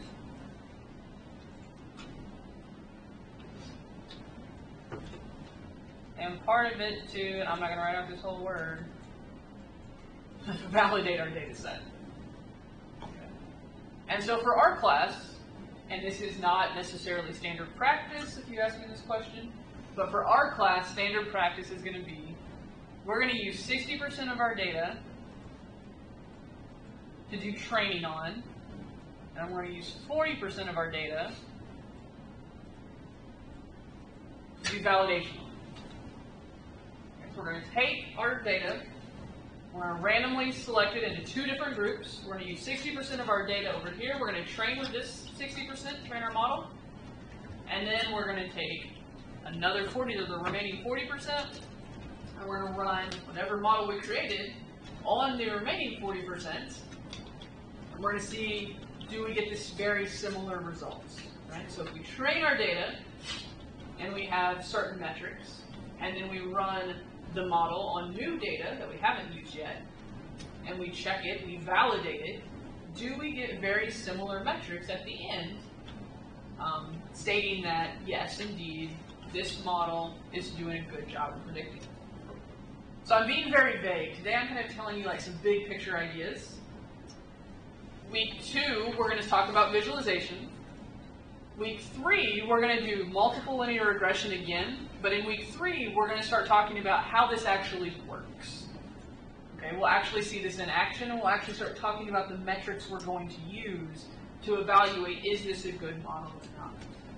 Okay, so that's coming. That's chapter 5 of our text. So right now, we're just kind of doing a big overview. So we have the training sample it's used for model fitting. We have a validation sample.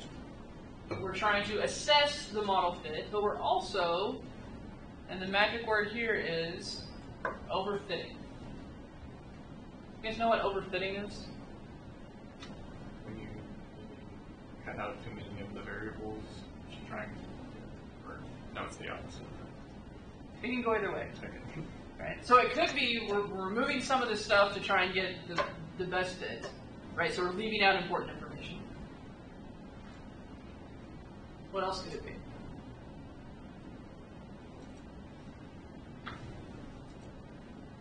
Including information that isn't Right. So let's say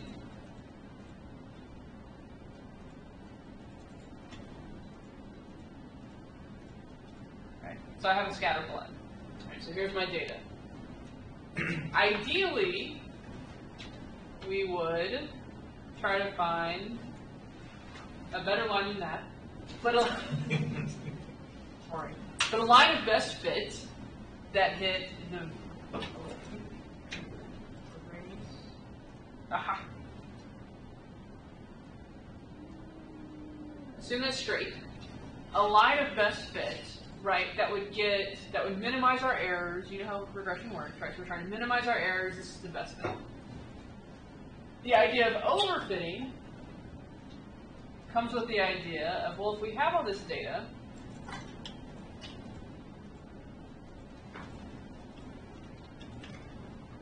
I can make sure that I get the, I can predict this, I can fit this, awesome.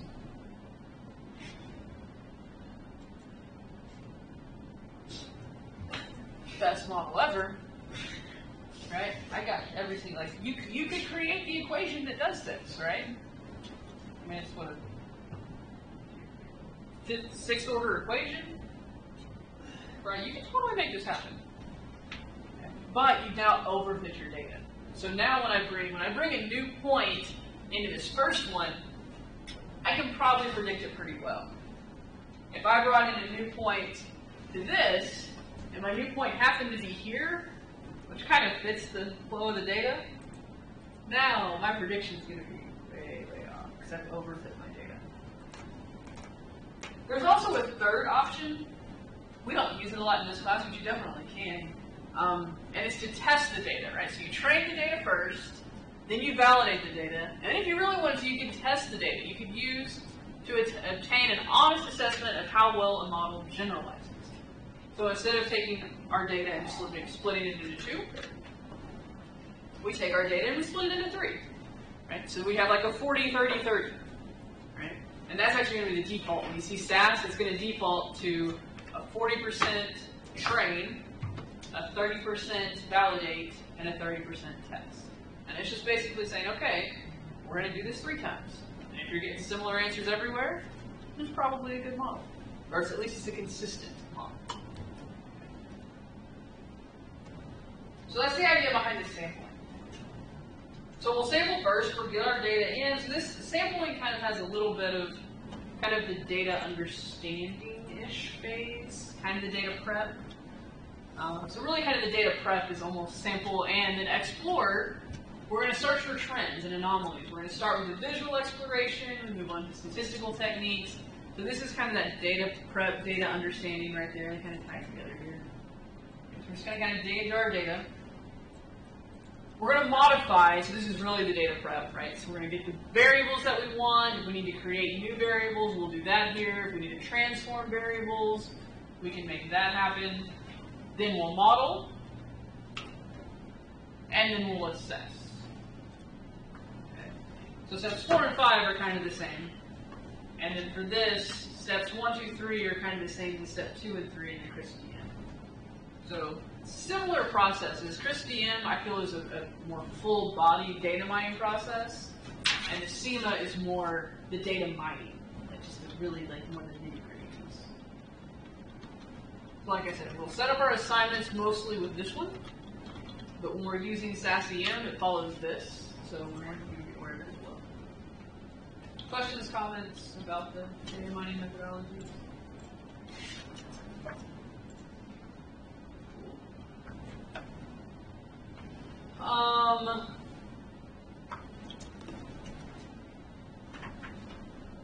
Humans are important. I have a whole class of humans are important. Right? Although the machine learning is getting more and more advanced, more and more prevalent, automation is coming. If you guys talk to Dr. Lassity, she's all about process automation. It's there, it's awesome, it's great, but really what we're hoping for is process automation to process more menial tasks, the reporting tasks, and free up the human brains to actually do awesome human thinking, as opposed to things that we can't teach a machine to do. Don't worry, the machines aren't going to take your jobs. It's going to help you do your job. Not yet. That's why you're here. You are going to master the machine, not be the one who the machine takes their job. So if you're following along, I just knocked out like 5 slides. There's a lot of detail about all of these fallacies, but I got kind of bored. I used to think they were really cool to go through, and students are like, yeah, that's too much. So if you want more detail on all of these, they are in the slides. Really the one that I like is actually fallacy number 7. All the way down at the bottom. That data mining will always yield positive results. And it won't. Right. You really are. We saw the picture of the gold mine and the data mine. In fact, I moved it. See, that's where the break was supposed to be. I was supposed to do it. I was supposed to leave this. Okay, he's getting up his morning. But yeah, so the data mine, I mean, it's not always going to yield positive results, right? It really is, we're going out, we're trying to find something. You're not going to find the thing that's going to go and improve your process by 10% every time, right? If you find that little nugget that improves your process or improves whatever you're doing by 1%, that's a good thing. Right? So you're just trying to get any type of competitive edge you can, in your businesses. And it may not be a positive result. Sometimes, however, no result is good. Right? All these things, like, I really think there should be a trend here. We're making all of these assumptions, and like, you can't show it with the data, right? So dispelling things that you think are good. You may work really hard and do a lot of stuff and not come away with much. That may happen this semester on some of your assignments. And that's okay. If at the end you don't have something to show or you don't have a model that you think is great, right? So one of the metrics we're going to use is a misclassification rate. Right? So you're predicting a yes-no thing, and maybe you predict it right 50% of the time. That's the best model you can get. And you're like, well, I might as well just flip a coin. If that's the best you can get, and you went through the entire process and you can show that that's the best you can get, and your outcome is, you know what, we just don't have the right data to answer this question, that's okay. Setting you up right now. If you don't get an answer, that's okay. When you get to the assignments where you're not going to get answers, I'll remind you that it's okay. Right, it's okay. You want another break? And Harry said, yeah. If you want to take a break, you get about 5-6 minutes, because the next thing we're going to do is, oh wait, one more thing, and then we'll do the computer stuff, so I've got to set up all the computer stuff. Last thing we want to do real quick for the break. I stole this from your textbook. Right, so when you get your textbook, you're going to see this picture. It's figure 1.2 in your textbook. And basically what it is here's kind of like what we're going to learn in the chapters you're going to learn it in.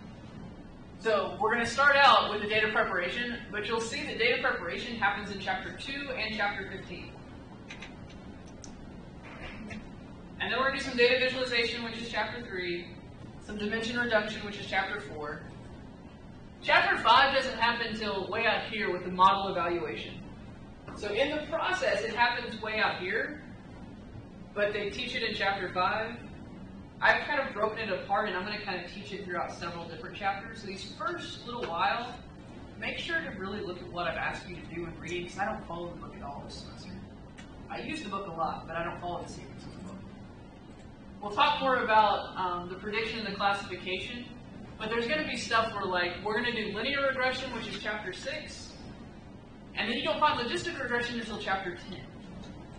So we've moved some stuff around. We're going to do linear regression, and then we'll do logistic regression, and we're going to put them next to each other. We're not going to do time series. That's not what's going on there. This is going to be your friend. Green for good.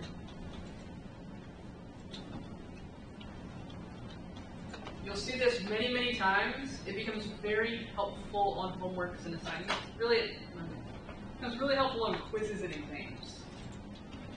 And it's just because it's the terminology that I'm using in class. So when I'm asking you for a data mining process, you have 2 to choose from. We talked about the CRISP-DM or the SEMA, and those are data mining processes. What we're going to focus on for the next few minutes are data mining categories. And we have 2 of those. You're either supervised or you're unsupervised. Everything's going to fit into one of those. Then we get into data mining tasks. So within the supervised, you have estimation and classification.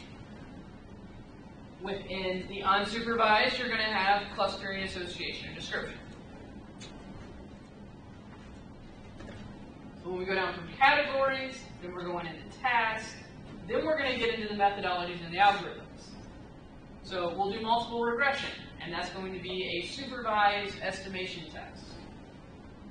We'll get into, it's called a K nearest neighbor.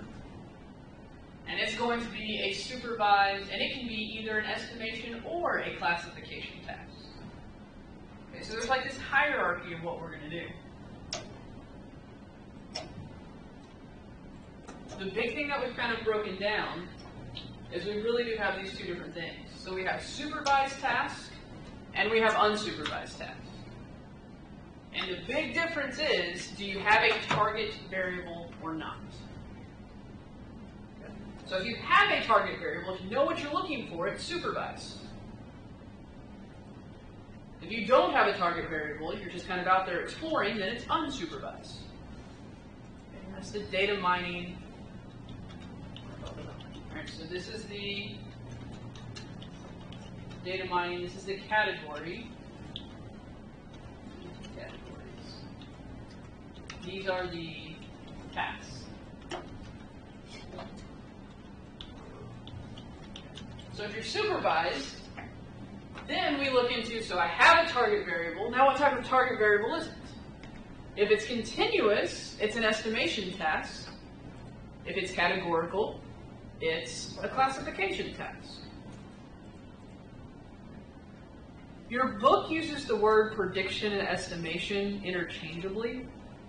I'm not a fan of that. Because you can predict a classification. Like anything in the future is prediction. So I try really hard. I like the word estimation because you're estimating a numerical value. So it's estimation if you have a numerical target. It's classification if you have a categorical target that you're going to classify. Okay. Description, the descriptive statistic kind of goes in the middle. If you have a target variable you're looking at, it could go in the supervised. If you don't have a target variable and you're just running descriptive statistics, it can go in the unsupervised. It's kind of like an in the middle kind of guy. Your unsupervised tasks that we're going to focus on are mostly going to be clustering and association. We'll have different algorithms to do both of those. Together you can call it segmentation. It's basically what we're doing. We're just trying to segment our data either based on some type of cluster or some type of rule. And all of these things we'll go into in much more detail as the semester goes on. Today it's more the high level stuff. So this is just another format, right? So we have our supervised, so here, so supervised, right, this is our task. And in these, oh wait, sorry, that's not the task. Supervised is the category.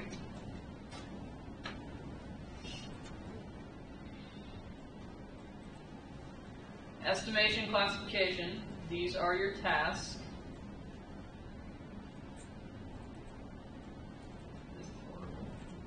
And then linear regression, the k-nearest neighbor, the decision trees, all of this comes up with the idea these are your, either we'll call them your algorithms or your methodologies.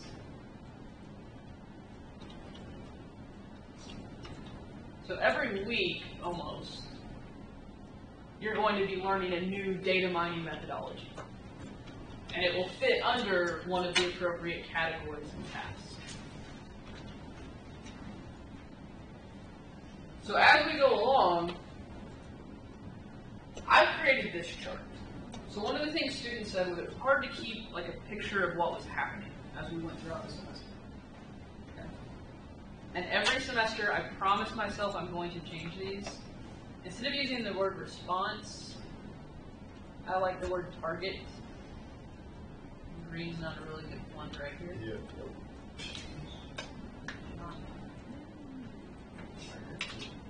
Red.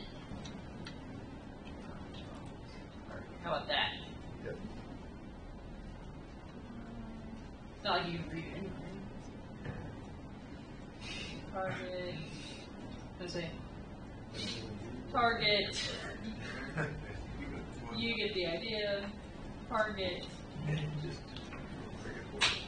Just do A little target. There we go. There we go.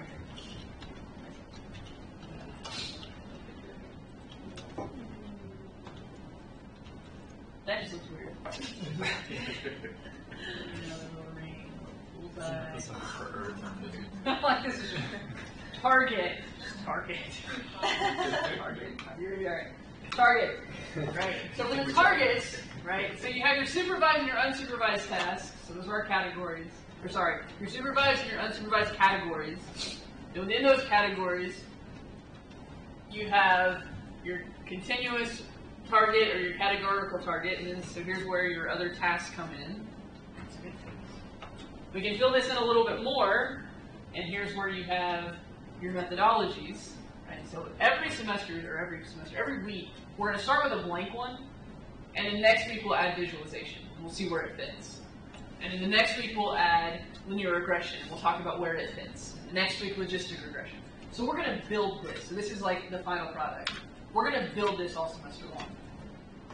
Assignment 10. Yeah, I know, right? Assignment 10, your very last assignment, is going to be to put a concept map together. So it's going to be able to take all of these things we're learning throughout the semester, and you're going to make a concept map. Right? So how does it fit in your brain? So I'm telling you this now. It's a 15-point assignment. You're welcome to start it now if you want to. Right? And as we go along, and in a couple of weeks I'll actually show you kind of like what some of the students have done in the past. How are you going to kind of keep this in your head? Right? It's nice, it's great. The concept maps due right at the time of your exam, so it's a great study aid for your exam. You can map everything out. But this is basically what we're trying to create. Where do things fit? Because half of the battle, you have the big data, you have the data software to do it, but you have to pick the right algorithms to run. Pick the wrong algorithms, it'll still work, but the results won't make as much sense. So thus why it's easy to do things backwards. So if the Boston Celtics, or in honor of Kelsey, if the Indiana Pacers would like to approximate how many points their next opponent will score against them, what would be the relevant data mining task that we should do? So first, what relevant category should we do? Should it be an unsupervised or a supervised? Supervised, right? So for supervised, now should it be an estimation task or a classification task? Estimation. Right? So nice, easy. If you saw this on a quiz, you'd get it right. You like quiz 1. Right? So you're just estimating the number of points, you've got a numeric target as estimation. I wouldn't do this on a quiz, but in class I totally would. A military intelligence officer is interested in learning about respective proportions of the Sunnis and the Shias in a particular strategic region. What are we trying to do here? Classification. Okay, so if you're going to classify, so if you're going to say classification, what is your target variable? Proportion. Okay, so I hear proportion. Is proportion a variable? Not a variable. What is a proportion? Ratio. It's a ratio. It's a statistic. Is this even really a data mining task? Okay, so maybe it's unsupervised. Maybe if I was trying to figure out like where they're located, or if I have to, right? I'm just interested in the proportion of people. I got a whole bunch of data. I'm looking for a proportion. I told you I wouldn't do this on a quiz, but in class, it could just be a descriptive task. So yeah, it can kind of go under the supervised or unsupervised, but here, really, we're just doing some exploratory data. I just want to know the proportion. Yes, this is a little bit of a trick question. I just want to know the proportion. So not everything is going to be a data mining task. In fact, like when I did this on Saturday with the group, they were coming up with business questions for a data set, and most of the business questions they came up with were more along this idea, more kind of stuff that we did last semester, than really kind of data mining questions. And it takes a little while to get into what's a data mining question, what's a descriptive question, what's what. How about this one? So we have a NORAD defense computer must decide immediately whether a blip on the radar is a flock of geese or an incoming missile.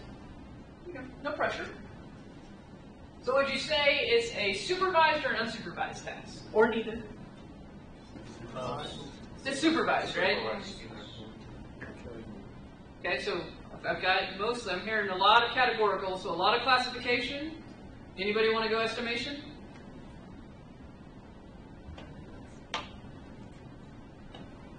So based on the way I have it written, I'd probably go classification as well. Right, so what are we trying to classify? Weapon. That's the geese. Right, second, geese missile. Okay? Anything else? It could, if I wasn't going to say just is it a geese or is it a flock of geese or is it a missile, maybe I wanted to give a probability to the probability that it's a flock of geese or a nuclear missile. Would it still be a classification test then? Then I'd hit an estimation, right? So if I was trying to find a probability that it happened, now it's an estimation test. Okay, so I tweaked the question a little bit. But that's kind of what I have written down here. So if you're just trying to find flock of geese or missile, definitely classification. But if you make the assumption that you want to do something numeric with it, now it turns into an estimation task. So something just that little could be classification or could be estimation, and that's why you've got to know what you're coming after. Okay. Let's try one more. We've got a political strategist is seeking the best groups to canvass for donations in a particular county. Segmentation. So segmentation. So when you have to pick between supervised and unsupervised. Everybody good with unsupervised? Okay. I don't really have a target there. I'm not trying to do something specific. So it's unsupervised. Okay. So segmentation is kind of our big, broad. All right. So when we talk unsupervised, we talk about descriptives. We talk about classification. Or sorry, we talk about clustering. We talk about association. You guys don't know a lot of details about these yet, right? But it could be something as easy as description, right? We could just try to find some relevant patterns that are out there, just knowing about the country or knowing about the county. It could be clustering. We may be trying to profile different groups. Or it could be something about association, right? Trying to find, well, this person votes for this, so they're most likely to vote for our candidate. So trying to find some rules and association between them. So there's a lot of different things we could do. Right? So my question to you was, what was the relevant task? Right? So you could have said clustering or association. You could have been broad with segmentation. When it comes to questions like this, if you say them on a quiz or a test, there's going to be one answer. Right? Because it'll be multiple choice, and only clustering would be an option. Right? It'd be clustering, estimation, classification. Right? Clustering would be the option. If it's a fill in the blank, or if it's a explain, then you could pick any of these, and as long as you could give me a good explanation, I'm good with it. So a lot of the things that's going to happen this semester, it's not the right or wrong like it used to be. It's if you can make a choice, can you defend your choice? Okay. There's some more examples if you guys want to keep looking. I'm not going to go through all of them. Do you want to take a break? You want to play on the computers a little bit? So writing for the semester, as I'm starting to get things going, you guys don't really have jobs right now, so this is not as much for you guys. On Saturday, I kind of asked, because I have my professional students, and I was asking, like, what kind of writing do you do in your jobs? Right? And a lot of them are like, yeah, we don't. So there's that. And then they're like, or if they do, my morning class is very like presentations, like we have to write presentations, we have to write like memos and things like that. And they're like, but yeah, they're like, but we want more like technical report type things. Like the executive summary stuff isn't quite as big of a deal for most people. And so this semester, we're going to kind of focus a little more on the data mining process and a little less on the presentation stuff and on the writing. So your key writing things are going to be, most of your assignments are going to be an elevator pitch. When I say an elevator pitch, a couple of paragraphs. If you can say it in one paragraph, that's fine. Just a couple of paragraphs basically saying, I did all this work and here's what I found. The thing that's going to accompany that elevator pitch is the support to back it up. Okay, so most of that will come in the form of like filling out the task, right? But you're going to follow that crisp DM process, right? So you're going to have a little bit of blurbs on what was your business understanding. And sometimes all that may be is just like copying the scenario, right? Or I may leave that part off. you'll have a place where you'll start to do what was your data understanding. So if you made changes in the data set, what did you do? We'll start talking about next week, like kind of cleaning your data a little bit more. We'll talk about imputing your data. What happens when you have missing data? How do you handle outliers? Things like that. And as we start to talk about that, right, Michael may decide if it's an outlier, I'm just going to delete that row of data. Matt may decide if it's an outlier, I'm going to replace it with the mean. Tim may decide if it's an outlier, I'm going to replace it with the median. Jacob, he's like, you know what? We're trying to make predictions, outliers happen, I'm going to leave it in the data. And he has a good reason for that. They all, if they explain what they do, they're all going to get answers. Hopefully the same general idea, but all their answers are going to be different numerically. They're all can still get full credit as right. Okay? There's not necessarily rights and wrongs. It's what do you like to do, why do you like to do it, and can you defend your position? Okay? And every week we'll talk a little bit more and more about that. We'll talk about why this was a good idea. And like I said, this semester, a lot of what we're going to do, I'm going to encourage you to have your assignments mostly done every time you come to class. Right? I'll still go ahead and be nice and let you guys turn in at the end of the day. Right? So quizzes will still be due before class. Assignments will still be due at the end of the day. So if you have those last minute things, we can fix. But because of the nature of your assignments, you're not going to be able to come to class, learn a lot, and then kind of finish it out. Right? You're going to want to have most of your assignment done when you come to class. And then we're going to talk about it.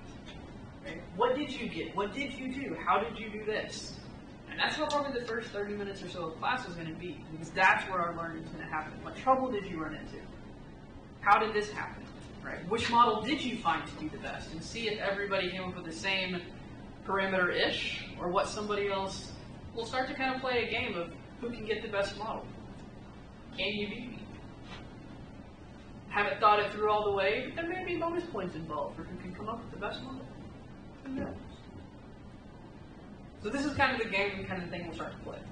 So your writing, for the most part, is going to be an elevator pitch. It'll kind of become accompanied on the bigger assignments. It'll be accompanied with the technical report. But the technical report is going to be, like I kind of said, here's my business understanding, and here's what I know about it. Here's my data understanding, and here are the things that I did with my data. Here is the model. Here's all the different models I ran. You're not going to write up about all the different models you run. You're going to have a table. Right? The table is going to say, here's model number 1 that I ran, here's the type of model it was, here's the parameters I used. And throughout the semester, you'll tweak it a little bit. I'll bring some of my favorite tables to kind of show you. I don't want to say, like, follow this format. I want you to kind of do what fits your style. But I'll bring you some tables to kind of show you what students have done in the past that work really well. And you're just going to keep track of, because you may run 10 different models. Don't watch 10 different screenshots. You know, 10 different lines on a table where you have to type in a few numbers. That's good, right? And then you can start to evaluate which one is the best model. The main place you're going to see, there are still a few executive summaries that you're going to do this semester, but they're almost, I think all of them are going to go with your project preps. So we're going to focus your writing on your project prep so that as you go along, by the time you get to the end of the semester, when you have to write your big project, you'll have feedback on that. So that's where most of the executive summaries is. So how do you guys feel? Scared but not too scared? Workload's similar to last semester, but it's just we're switching a lot of the writing for more of the doing. Alright. Do you guys want to question of the hour? So we've got about 45 minutes left. Do you want to play follow the leader and do this with me? Or do you just want to sit back and watch what I do? How many want to play follow the leader? That's enough. Okay. Alright. If you want to play follow the leader, please do. If you don't want to play follow the leader and you want to sit back and just watch, that's fine. Okay? It is recorded, so if you want to go back and watch it, you're good there. If there are minor technical things, I'll fix them. If things are getting really crazy, then I'll just have you hold off and kind of watch it. We'll come back. We're not going to get too deep into any software today. Yeah. As far as software goes, for in the future in the class, are we only allowed to use stuff that's installed on the VMware? Or can we use other programs that aren't like partners with the university? I'll let you use other programs in your choose your own adventure piece, but you have to do some just because it's a standard after check off that yes you can do X. So most of the time what we have is you will be doing, so once we get past these first couple of assignments when I'm having you like learn the software that we provide, mostly we'll have you do one software as like the primary, like this is the software that does this thing the best. So depending on like as we go, like linear regression, all the softwares can handle that. Logistic regression, all the softwares can handle that. When we get to, it's called K nearest neighbor. SAS Via doesn't have it. SAS Enterprise Miner, SPSS Modeler is the place to go for that. Okay. When we get into, what's another? Association analysis, I haven't done it with Via yet, so I don't know, but Enterprise Miner is my winner there. Like, I like the way it does it. So my goal, or what our plan is for the semester, and I say our because you guys met Steve Nolan. You've walked around our hall and seen him. He teaches a professional class in the morning on Saturdays. We're co-teaching, so our assignments are very similar, so I work really closely with him. You're going to start to see him on some of the VIA videos and the VIA tutorials, so we can watch those, if you watch those videos. He's the guy you're seeing.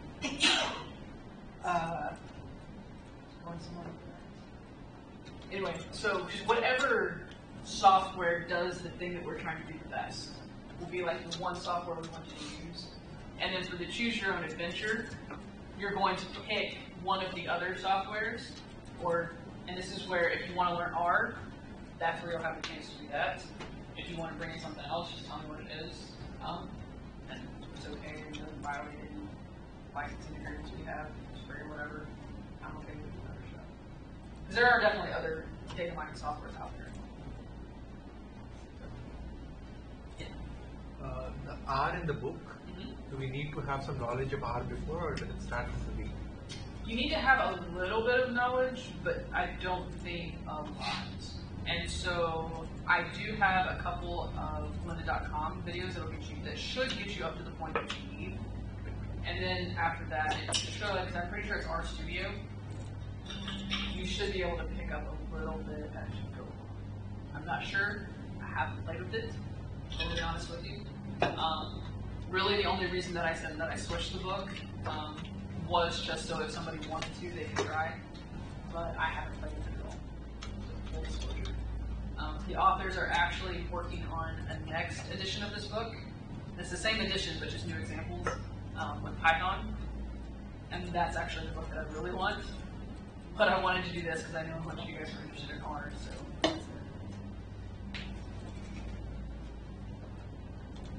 Alright. So, and that's what I have here. Lovely picture of your book, and it's like, haha, just kidding. So if you were wanting R, I'm sorry. If you were scared about R, you're welcome.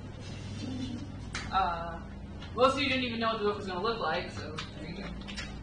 We're going to be using SAS Via. It's going to be the primary software we're going to try to use. We just got it. We're still in kind of a little bit of a beta mode.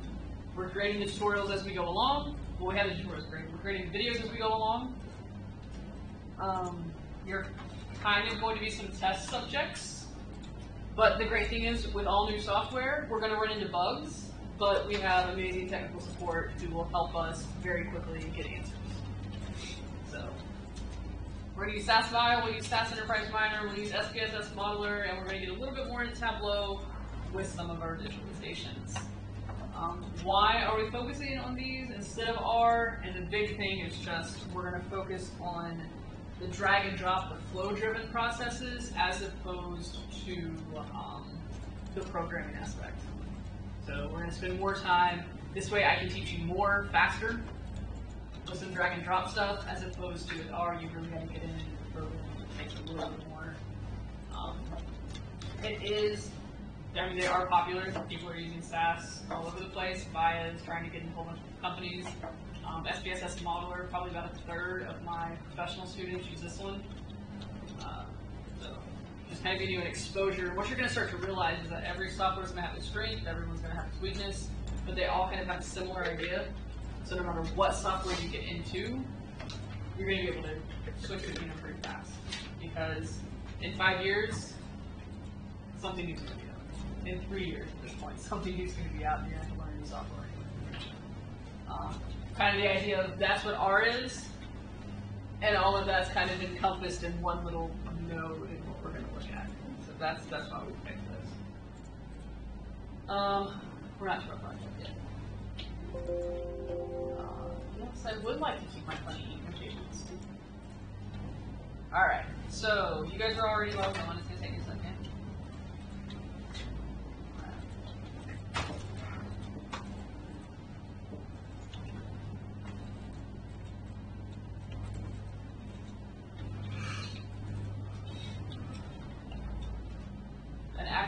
While this is logging on, because it will take a second.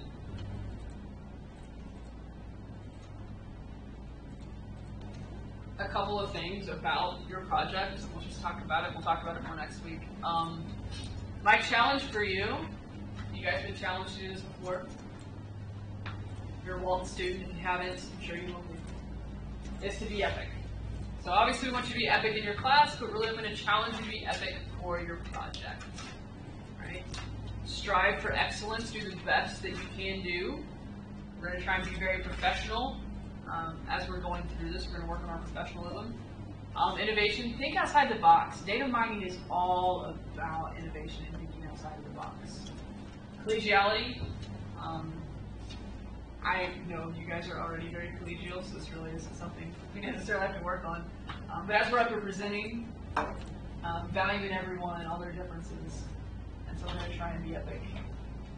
Example data sets that we have used in the past. A lot of my students like to use like fantasy football, basketball stats. I don't have those on hand, but the website is full of them. Sometimes it takes a little bit more trouble to get them, depending on what you're trying to do, but they're out there. I've had students work on movie data sets. IMDb has stuff. Yes, believe it or not, Wikiwood Fire Pizza has been a great data mining project. Yeah, Is it covering disaster?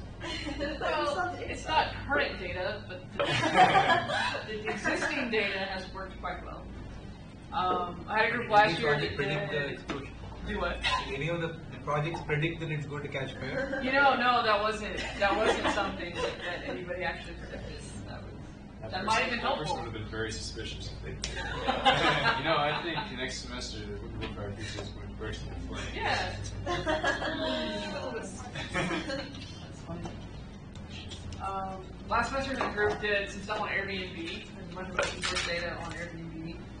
You're learning all sorts of skills. A lot of you learned Python last semester. You learned how to connect to APIs. You learned how to get data. So whether you enjoyed it or not, seeing faces like somebody might have said something about it, but That's a strong word. fair enough. You were exposed to the idea. I was exposed. Exposed to the idea of APIs. So getting data, I have a data set, this banking data that's actually from Poland. It's kind of fun. People have used the Dillers and the Sam's Club data sets to do some, you guys are like, oh? It's so much fun. You guys are just looking around like, oh, all these ideas that people have used in the past. Yeah, we'll use the Dillers data set in class. So there will be one business question that's off limits. But other than that, the Dillers is pretty game. Actually use the Sam's Club? I've had students use the bad Sam's Club. I haven't had students use the good Sam's Club yet. There's a good Sam's Club? We The use W Cobb. Yeah, it's the stuff you guys have been working on. Is that the bad or the good? The W Cobb, the stuff you'll be using this semester, should be the good stuff. I don't know what you guys used last semester. We tried with Dr. Wedding, but it was broken. Yeah. The W Cobb one has lots of like incompatible fields, and some of the tables don't actually have valid primary keys and stuff. Uh-huh. So we have the new one that should be, okay. So we have a new one, it should be good. But yes, no, they used the bad one.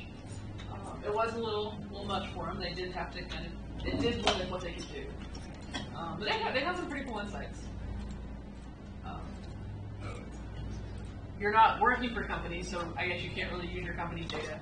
But really, anything that you enjoy, anything that you can get data from, enough data, you do want a large amount of data. I don't put a limit to how much data you have to have, because if you find a really cool data set that doesn't quite meet that limit, then we'll just acknowledge that as a weakness. But just if you want to do something, or something you can use in your other class. So I know one of the things you're going to be doing at the end of the semester is like getting data from APIs and merging data together. So if that's something you think you might be able to use for your other class, you're welcome to do it as well. So any data set that you want to find, or if you need help finding something, I will help you. Your big thing for your project prep is kind of small, I apologize. But your key goals really are just to introduce the data set and introduce kind of the business questions that you think you can answer from the data set. So we're going to do groups of 3 or 4, and obviously you don't have to do this part. We'll talk about this in class.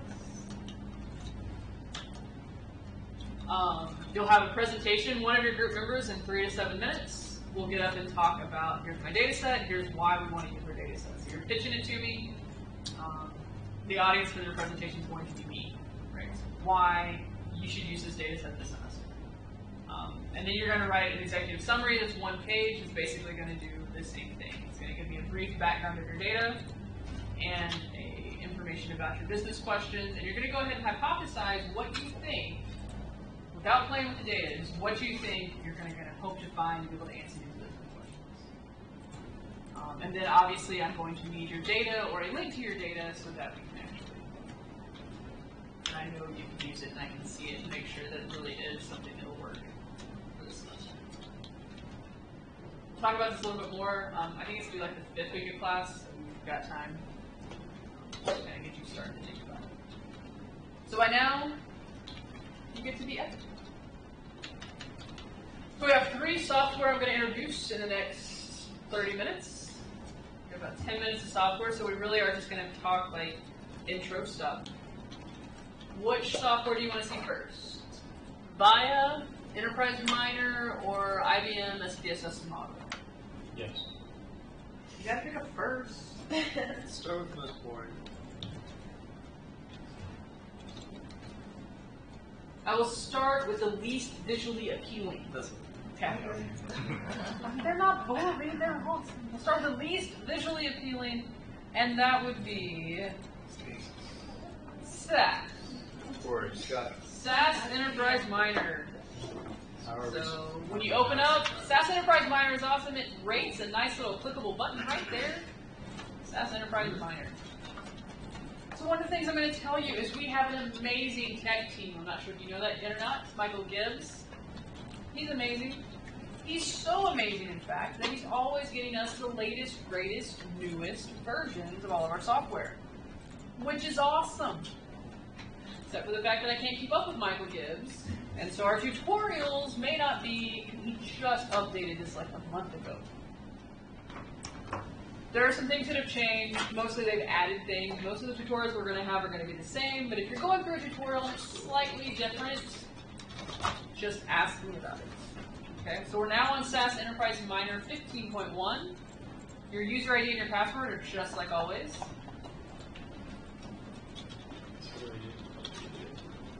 Let's log in into your email. If you want to follow along, feel free to do so. Alright, the very first thing you're going to see, and I can't make this any bigger, so I hope you're following along. If not, you'll be able to see it much larger if you watch it on the video. The first thing we're going to do is we're going to create a new project. Okay? And we're actually going to use one project, or at least my recommendation is that you use one project for the entire semester. Oh my gosh. One project for the entire semester. Inside the project, we'll create different diagrams. You'll have a bunch of diagrams for every assignment. The reason we create one project for your semester is that we're going to add project start code as we go along throughout the semester. And so instead of having to add that project start code to every single assignment, you just do it once and we kind of accumulate it and then you're good to go. So step 1 of 4 is very easy. You have no possible options, so just click next.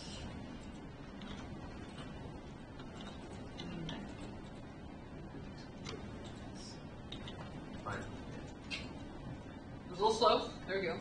We good now? Next is good. Okay. Step 2 of 4 says specify a project name. You can call it whatever you want to, something you want to see all semester long. I generally go with the course name. And then for this class, I'm going to call it Wednesday. Because I need to distinguish, I'm going to call it Spring 19. You guys definitely don't have to put all that information. But I have 3 different classes, so I have to keep you guys separate. You'll see that right here you have G as the directory drive. When you look at any of the homework assignments and the tutorials, it all says D, because that's what it used to be. D, G, all is good. It's our SAS drive. Okay. Click next.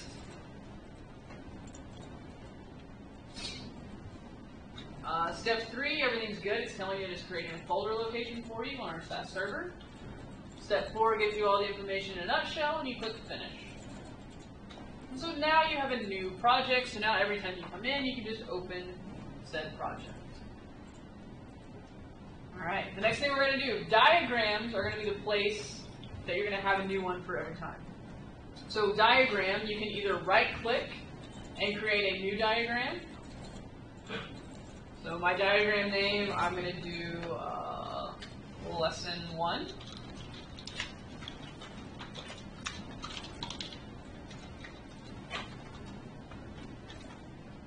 You can call it whatever.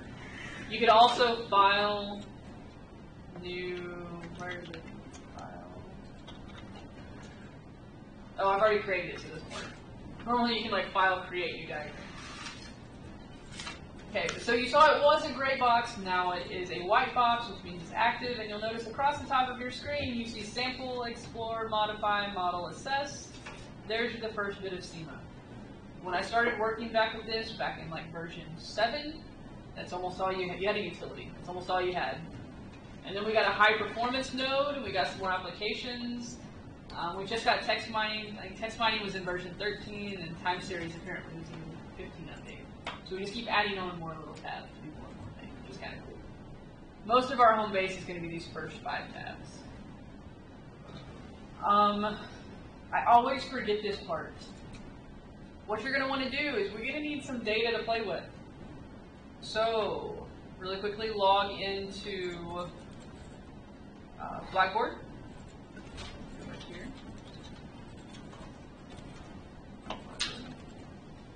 In Blackboard, you're going to find a whole bunch of data sets. Over here on the left-hand side, you'll see the data set folder. The data set that you're going to be using for assignments 1, 2, and 3 is going to be this churn dirty data set. Churn dirty. So go ahead and click that one. If you're going to import a data file, you might as well import the one we're going to use. So churn dirty.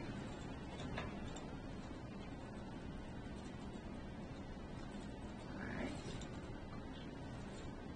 So now the first thing we got to do is we have to get the data into our system. There is a data source, and if you look at the first tutorial that we have posted for SASEM, it talks to you all about these data sources. We're not going to focus on that yet. We're going to save it for a little bit later when we get into connecting to Teradata and getting into our big data sets. For now, we're just going to use this file import node. It's the 3rd node over on the sample tab. Just click it and drop it down here in your nice little white open space. Once you have a node available, you'll notice that this left side, this gray box, this is like your home base. This is where we're going to tweak all the things. If you hang out long enough, a little text box will pop up that kind of tells you what's going on. So here, in the second dark gray heading in train, 2 steps down, it says import file, and if you hover over import file, it says specify the name of your input file, which is what we're going to do. So on the right-hand side, we're going to double-click, single-click on the 3 ellipses.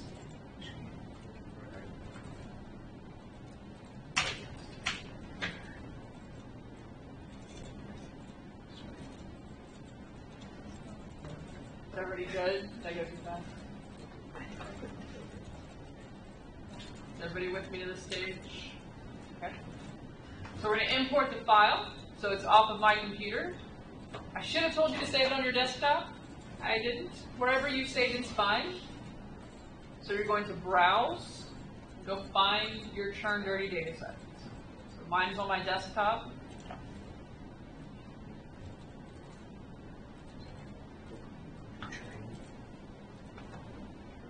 And then you'll click OK.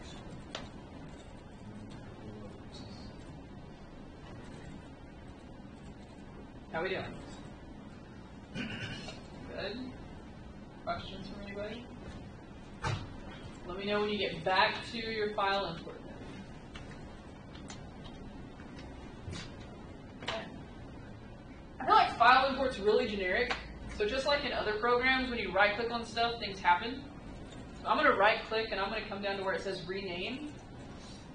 And I'm going to rename this churn.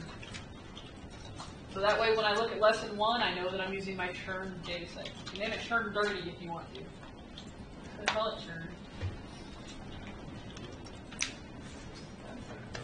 So now you've successfully imported some data. You're going to be able to do this stuff for lesson 2. Can you share data sets between diagrams, or do you have to re-import it every time? You have to re-import it every time. Save this outside the download So you'll want to eventually save it to like your S drive or something like that. So right now it doesn't matter. We're just gonna like testing it and getting in. But when you actually like start doing your assignments, you'll want to save it somewhere that you can get to. All right. So we've got some data. Now let's do something. All right. So we talked about with sampling. We talked about doing like a data partition, right? So SAS is great because instead of us having to decide and try to figure out how to randomly sample 60% of our data and randomly sample 40% of our data and do things with it, SAS actually has this second node over is a data partition node.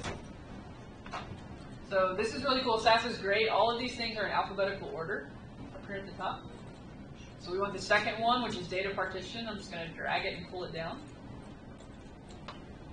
Somewhere to the right side of churn. And then to play connect the dots, on the right side of the churn, if you hold it just kind of right on there, you'll get a little pencil. And you just click and drag, and you have an arrow connecting. So now churn should be connected to data partition.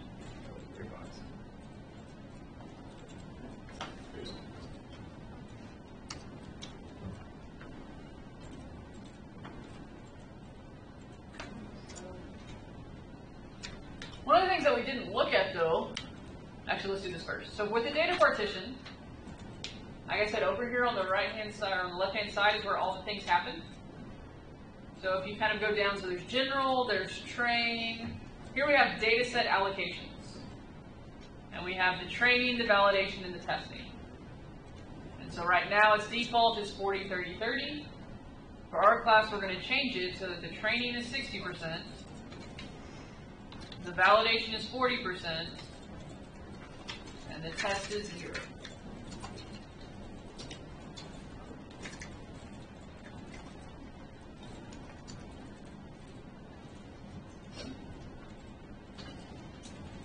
What are we going to do? One of the things we didn't do, and I should have done this first really, is I probably should have just looked at my data. So I have this churn data, I brought this file in. What does it look like? So you have two ways to get here. So again, that left hand is where we see a lot of stuff. So right above where I imported my file, I have a variables, the word variables. There's an ellipses to the right there. You can click on those ellipses. And you should get this. Or, if you are on your data and you right click and it says edit variables, you'll go to the same spot. So either way, you're getting to the variables. And what this is showing you, very small, because I can't make this bigger, is here's all the variables. These happen to be in alphabetical order. It tells us our role. Right now they're all input variables. Except for this one right here, which is an ID variable. So sometimes when you see IDs, SAS will catch that and say, this is an ID, you're probably not going to really want to do anything with this. Let's call that out. In fact, if you never want to see that ID variable again, you could actually go over here and you could drop it. And then you never see it again. It's gone. I mean, it's still in your data set, but it's gone throughout the rest of your report.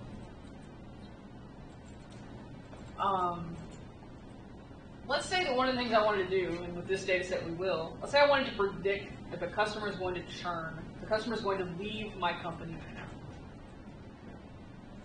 That's what I wanted to do. I'll come and I'll find churn. Instead of it being an input variable, maybe I will make it a, so I just clicked on role and I hit the drop down there. Maybe I make it a target variable.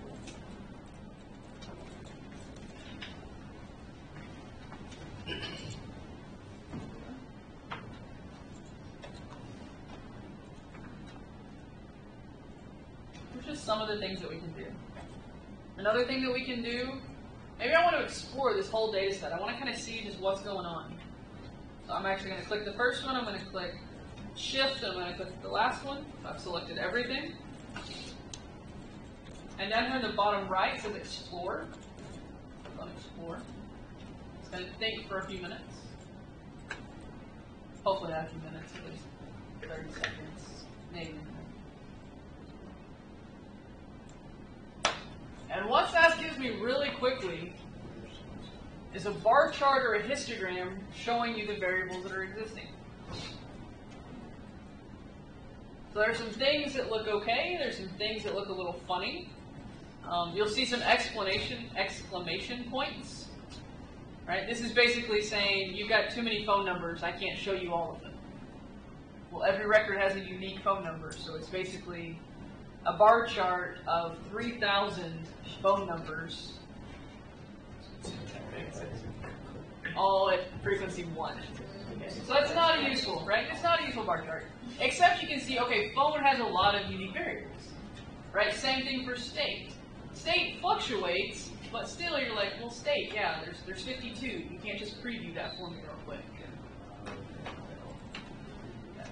So here we've got a whole bunch of date calls happening over here. You don't know what this data set is. This is what you're going to play with for the next 3 weeks. You got a whole bunch of date calls here, and you got this one little thing way out here. Right? So maybe there's something you want to look at here. Okay, so this is kind of what, right, we're doing the data understanding phase. We're exploring our data. We're seeing, is there anything I need to check out? Okay, and this is one way in SAS Enterprise Miner that you can do this. Okay? So that's kind of all I want to show you right now. At this point, okay, so I'm going to exit out of that. I'm going to click OK. Yes? In churn, there is false, no, true, and yes. Is it the wrong classification or something else? It's a dirty data set. So your assignment number 1 is find the errors. And congratulations, you just got one. Yeah. So that's what you're going to do, right? You're going to find the errors. And so the way we have assignments 1, 2, 3 kind of set up is we have you doing in 3 assignments what you would normally do in 1. Right? So the first assignment is going to be really that data understanding phase. The second assignment is going to be your data prep phase. And then the third assignment is going to be, now that you have clean data, let's do some logistic or linear and logistic regression on it. So we're going to kind of like start you kind of slow, get you into it. So yeah, so this is how one of the ways using our new software that you would use to find outliers, that you would use to find inconsistencies in the data, stuff like that. So yeah, it's dirty, but I know it's dirty. By assignment 2, you'll have it all nice and clean. So I'm going to have you stop right here. Don't follow me at this point. Okay. This is the part that you'll need to get to. Once we're here, I told you we do a neural network before the end of the day. So what we can do, and one of the benefits that I think of with SAS over SPSS in some cases, And so I've done my sample, I've done some exploring, I can actually get in and do some graphing if I wanted to. These are my tasks that I can start trying to drop variables, impute variables, it's really fun. Here's going to help me with some dimension reduction, we'll get to that in a couple of weeks. Here I'm going to model. So really quickly, I'm just going to pull down a couple of the techniques we're going to use. I'm doing a memory-based reasoning, a k-nearest neighbor, I'm doing a neural network. I'm going to connect these nodes. This is going to be my modeling phase. Then I'm going to go to the assess, and I'm going to pick my model comparison node. I'm going to connect these two. I'm going to compare them.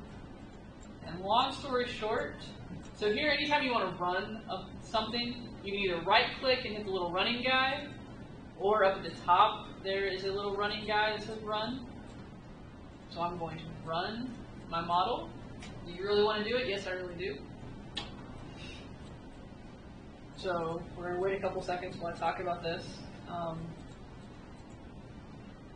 Spend a little bit more time than I planned to, but that's totally okay. A lot of what I'm going to do, if you guys are comfortable with it, we'll spend a lot of time kind of doing some of this stuff together. I'll want you to already have the model kind of made when you come to class. That'll be kind of the assignment piece, but then we'll kind of dig deeper into what all of these things happen. So you're going to get this error. Fun times. It says maximum target levels of 512 exceeded. Training will not be performed. So what this is basically saying is hey, you have some variable that has over 512 different categories. Do we know what variable that is? Phone. Oh yeah, I forgot, right? So I could go in here and I could edit my variables. And for phone, if I never wanted to see phone again, I could drop it. Or if I just didn't want to see it right now, I wanted to keep it available, but I just didn't want it right now, I can change it from input to a rejected field. Okay, so there's two different ways we can do this. I'm going to reject it, click OK. Run this one more time. So green check marks are good, red X's are bad. Try this one more time. And I haven't done a lot of data, I haven't done any data cleaning, right? So this is just, here's a data set, we're putting it through a neural network. We haven't tweaked anything, done anything. Now we kind of started over, it's changing, it's okay, we're getting rid of one of the variables, we're partitioning it into the 60/40. Now we're going to run our neural network, our k-nearest neighbor, see what's going on here. And so each of these we'll get into, we'll spend an entire week on the k-nearest neighbor, we'll spend an entire week on the neural network, talking about what we do, how we do, things to tweak to make the model better. So we're going to have a model comparison. It's over, it's finished, it's great. It's going to pop up, it's going to say run completed. And you have two options. You have OK and results. OK is highlighted. Everybody's going to click OK. And then you're like, but where are my results? So when that happens, and inevitably it will happen, ideally you want to click results, but if you don't, if you right-click on model comparison, or any of these nodes, your results will be there. So the results come back. They aren't lost forever.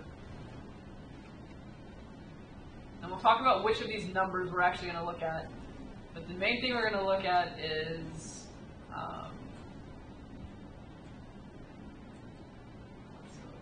misclassification rate, probably. Right here. So what we have is a misclassification rate. So we're trying to predict churn. So I trained my model, and then from my model, I had this validation data set, and I said, okay, so based on my model, I know the right answer. I'm going to check and see, is this right, is this wrong? How good did you do? So I got a misclassification rate of about 14.5% for both of my models. So in this case, neither one of my models does better than the other. And we'll talk about this. This is lesson 4, where we really get into what is the misclassification rate, how do we use it, and what's good or not good, and all of that. But here, we have the same number for both models, so it means either model would work well. And then we decide, is a misclassification rate of 14.5% good or bad? But we just ran a neural network. We now have a model that will predict customer churn correctly 85% of the time. Ta-da, you're done.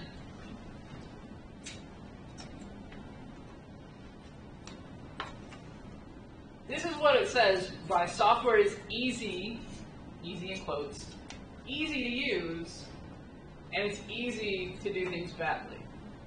You have no idea if this is good or bad or what you did, or right? So you want to know more about it, and that's what we'll get into. We're going to tweaking the parameters, knowing what's happening. Is a neural network even an appropriate analysis for this? Right, what can we do? So that's just its case into SAS Enterprise Miner. When you want to exit SAS Enterprise Miner, all you have to do is click the big X. There's no saving. There's no anything. This is all on our SAS server. Everything stays. There's also no undo button. So if you don't do something that you want to do, yeah. To address your question, no, Jacob's question, I don't remember. No, the data does not persist. However, you can, as soon as I say that, no, you can't copy diagrams. No, you can't. You can copy within, you can copy a node. You can copy and paste the file import node, but you can't between diagrams. So Does the file save diagram? Do what? In file there's a save diagram. Save diagram. Yes, you can save it, but you don't have to save it. It's auto saved, but you can save it if you want. But you can't make like a copy of it and rename it. No, it does not appear that way. I thought you could, but I don't think you can. Because you can create. So what if I just say that? Maybe. That's saving more is like the XML and stuff. Yeah. Yeah. So this is more like you can take a picture of your model flow and save it. Oh. So yeah. So this will be the thing. And most of the time when you create a new diagram, it's going to be because you want to start a data set. Yeah. In SAS, when we were using it last semester, you could import your Excel file, clean it up, and then save it as a SAS file, so it would be easier to work with. You wouldn't have to go through all those steps. Yes. Can you do that? Yes. So you should be able to, like, if you go through and if you do an impute node and a cleaning and all this stuff, you should be able to, at the end of this, one of the utilities lets us save your data. And so you can save it. Right. Yeah. So there's a lot of things, like I said, today's intro, and we spent a little more time than I planned, but it's okay. We'll do some more of this. In fact, actually, I think I'm going to like it this way. We'll start visualizations next week, and so I'll introduce SAS Avaya next week because I like its visualizations. So we'll kind of see, here's a little SAS in this week. We'll do some SAS Avaya next week, maybe SPSS the next week. Actually, no, I guess we'll have to do SPSS next week too, because that'll be part of your assignment. But yeah, I really just want to be able to get you into this, make sure everything works, everybody has credentials that works. That's the important part. Part of assignment 1, so just last minute really quickly. So your assignments. So we have an assignment tab like last semester, so everything should be pretty similar. Assignment 1 has 4 tasks for you. And you'll start to see we're already using the idea of the data understanding and things like that. So task 1 really is data understanding. There's a list of variables in the churn data set, dirty data set that we're going to be using right now. You just tell me, are they categorical or are they numeric? That's really what I'm looking for. Preferably take it a step further and tell me if they're nominal or ordinal. Take back from last semester on that one. I don't grade this part really hard, but just really the big thing is the categorical or numeric, so we know what kind of data mining task we'll be using. again, some of the data understanding, I just want you to use whatever tool you want. So for this time, so Excel is fine, SAS Enterprise Guide is fine, anything you want to use. Investigate the data set, find errors. Okay, there's a bunch of them, find them. In the past, like I said, tables are great. Find an error, maybe tell me about the error, tell me what it is. And then what do you think you would do to clean it? Like, kind of what's your idea? Would you delete it? If it's negative, would you change it to positive? Would you like, oh, maybe it's a double entry, an entry error, maybe I'll just fix it. Like, tell me what you think you would do. Task 3, you're just going to come up with, you're going to look at this data set, and you're going to come up with 4 questions. Right, 4 business questions that you think you can answer with this data set. And then task 4, we already completed one of the steps, which was just open SAS Enterprise Miner. The other thing I want you to do is just open SPSS. And really, you don't even have to do that one. List the steps of the CRISP-DM methodology. That was a smiley face slide. That was a smiley face slide. The SEMA methodology, that was a smiley face slide. The one thing I do want you to do is with SAS Via open, review the layout of the workspace, and you just take a screenshot of the workspace. Is it a web client? It is a web client. So wherever you are, either on VMware, or in this case right now, I'm not on VMware. There's a tutorial that says that, but it's Via. When I click on it, it gives you like a security message. Yeah, just say okay. Yeah, Michael did it. So if you're on the VMware, it says SAS Via, you click on it, it says, hey, we're not sure who did this. Michael Gibbs did it, it's fine. You click OK. And then so it works like when you log into VMware on or you can just, if you just type in wcob via, diya.uark.edu, it goes straight to this. You sign in just like, so this is VMware, this is totally cloud-based. So if you're on VMware, there's a little button. If not, it's just wcob via.uark.edu. It's open it up in a web browser. You'll open it up in a web browser. You'll take a little screenshot that has your name right here, and you get 2 points. I just want to make sure you can get it. The big thing is just, it's the first assignment. I want to make sure, right, everybody's like, doing it right now. Screenshot, yes. I just want to make sure that everybody has the credentials to get in. That's the big thing. So if we need to fix anything, then we can get it done. Everything should be going good. Everything was good on Saturday. And then starting next Wednesday, we'll use this to start having our talk about visualization. So that's kind of our last thing, right, where we're going. Lesson 2, so next week we're doing data exploration and visualization. The next week's linear regression, the next week's logistic regression. Our big goal for these next couple of lessons is really to get you to learn our software. We've talked visualization before. We're not going to talk a lot about visualization. We're just going to do it in the different software. All right, a minute early. See you later. Thanks for coming back. That's right.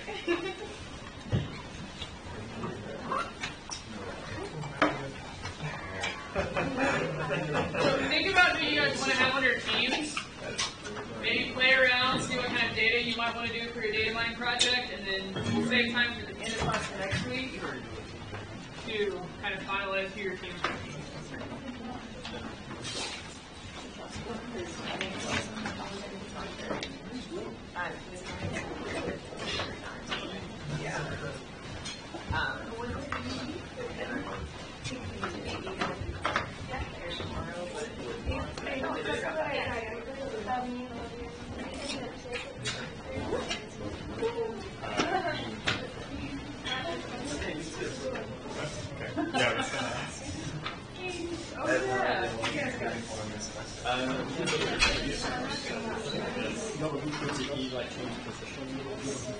No.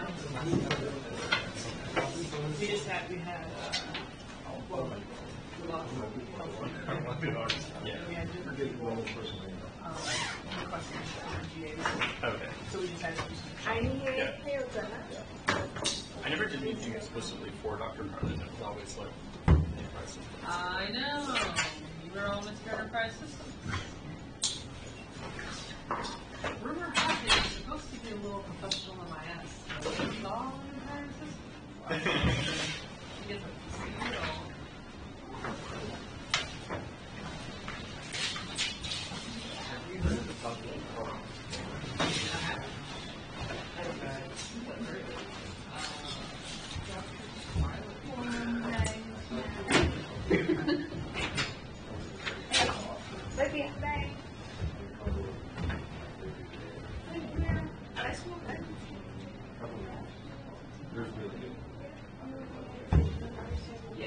When should we come back? She will come back next week. So, Monday also.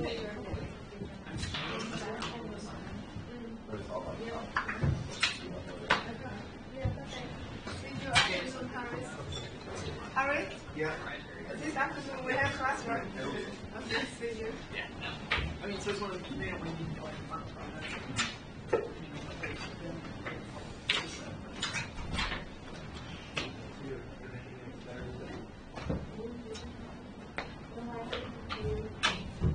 What time is your guys' class start? Okay, good. Just making sure. So I want to end it.